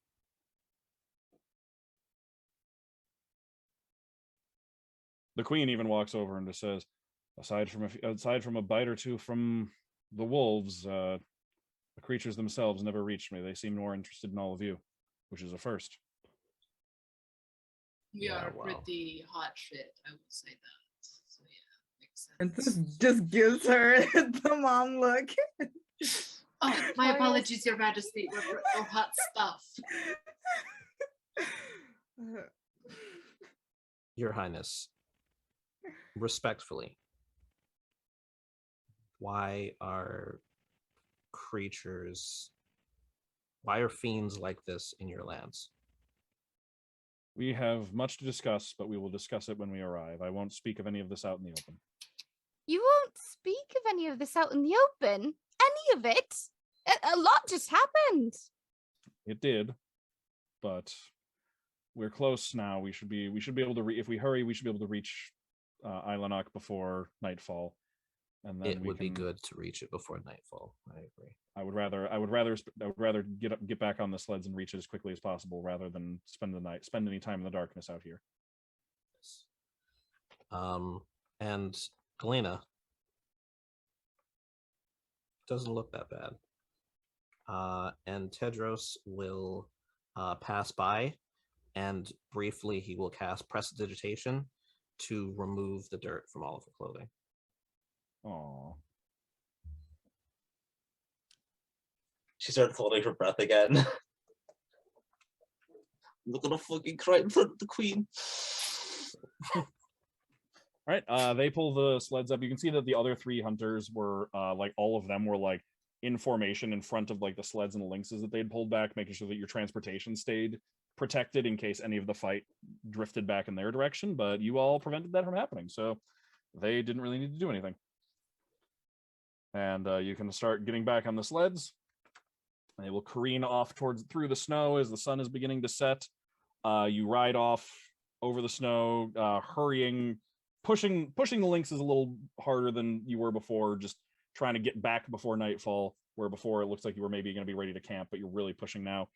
And eventually, as you keep going, you can see that what for Montblanc and Yulyanya is a familiar sight. The view of a distant view of the town of Ilanok, the capital of Sveruk, which is right at the edge, right at the border of the Stone Sea.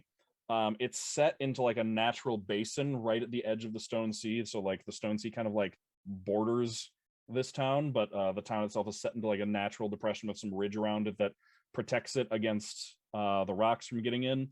The town itself is surrounded by a circular wall made of basically what looks like the biggest shale rock they could find in the Stone Sea, like huge, like 10-foot wide, 10 to 15 foot tall, just pieces of rock that have just been stuck and jammed into the ground into like an interlocking scale pattern in a stone wall around the settlement.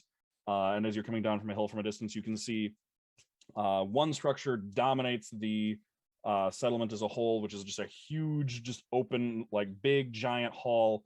It's got like a triangular shape to it, but like gets bigger and wider. Like one end is a very small triangle, probably like maybe 1 story tall, but then it just gets like bigger and wider, almost like a triangular cone, getting taller and taller until like the one side of it that faces the settlement is maybe like 30-40 feet tall.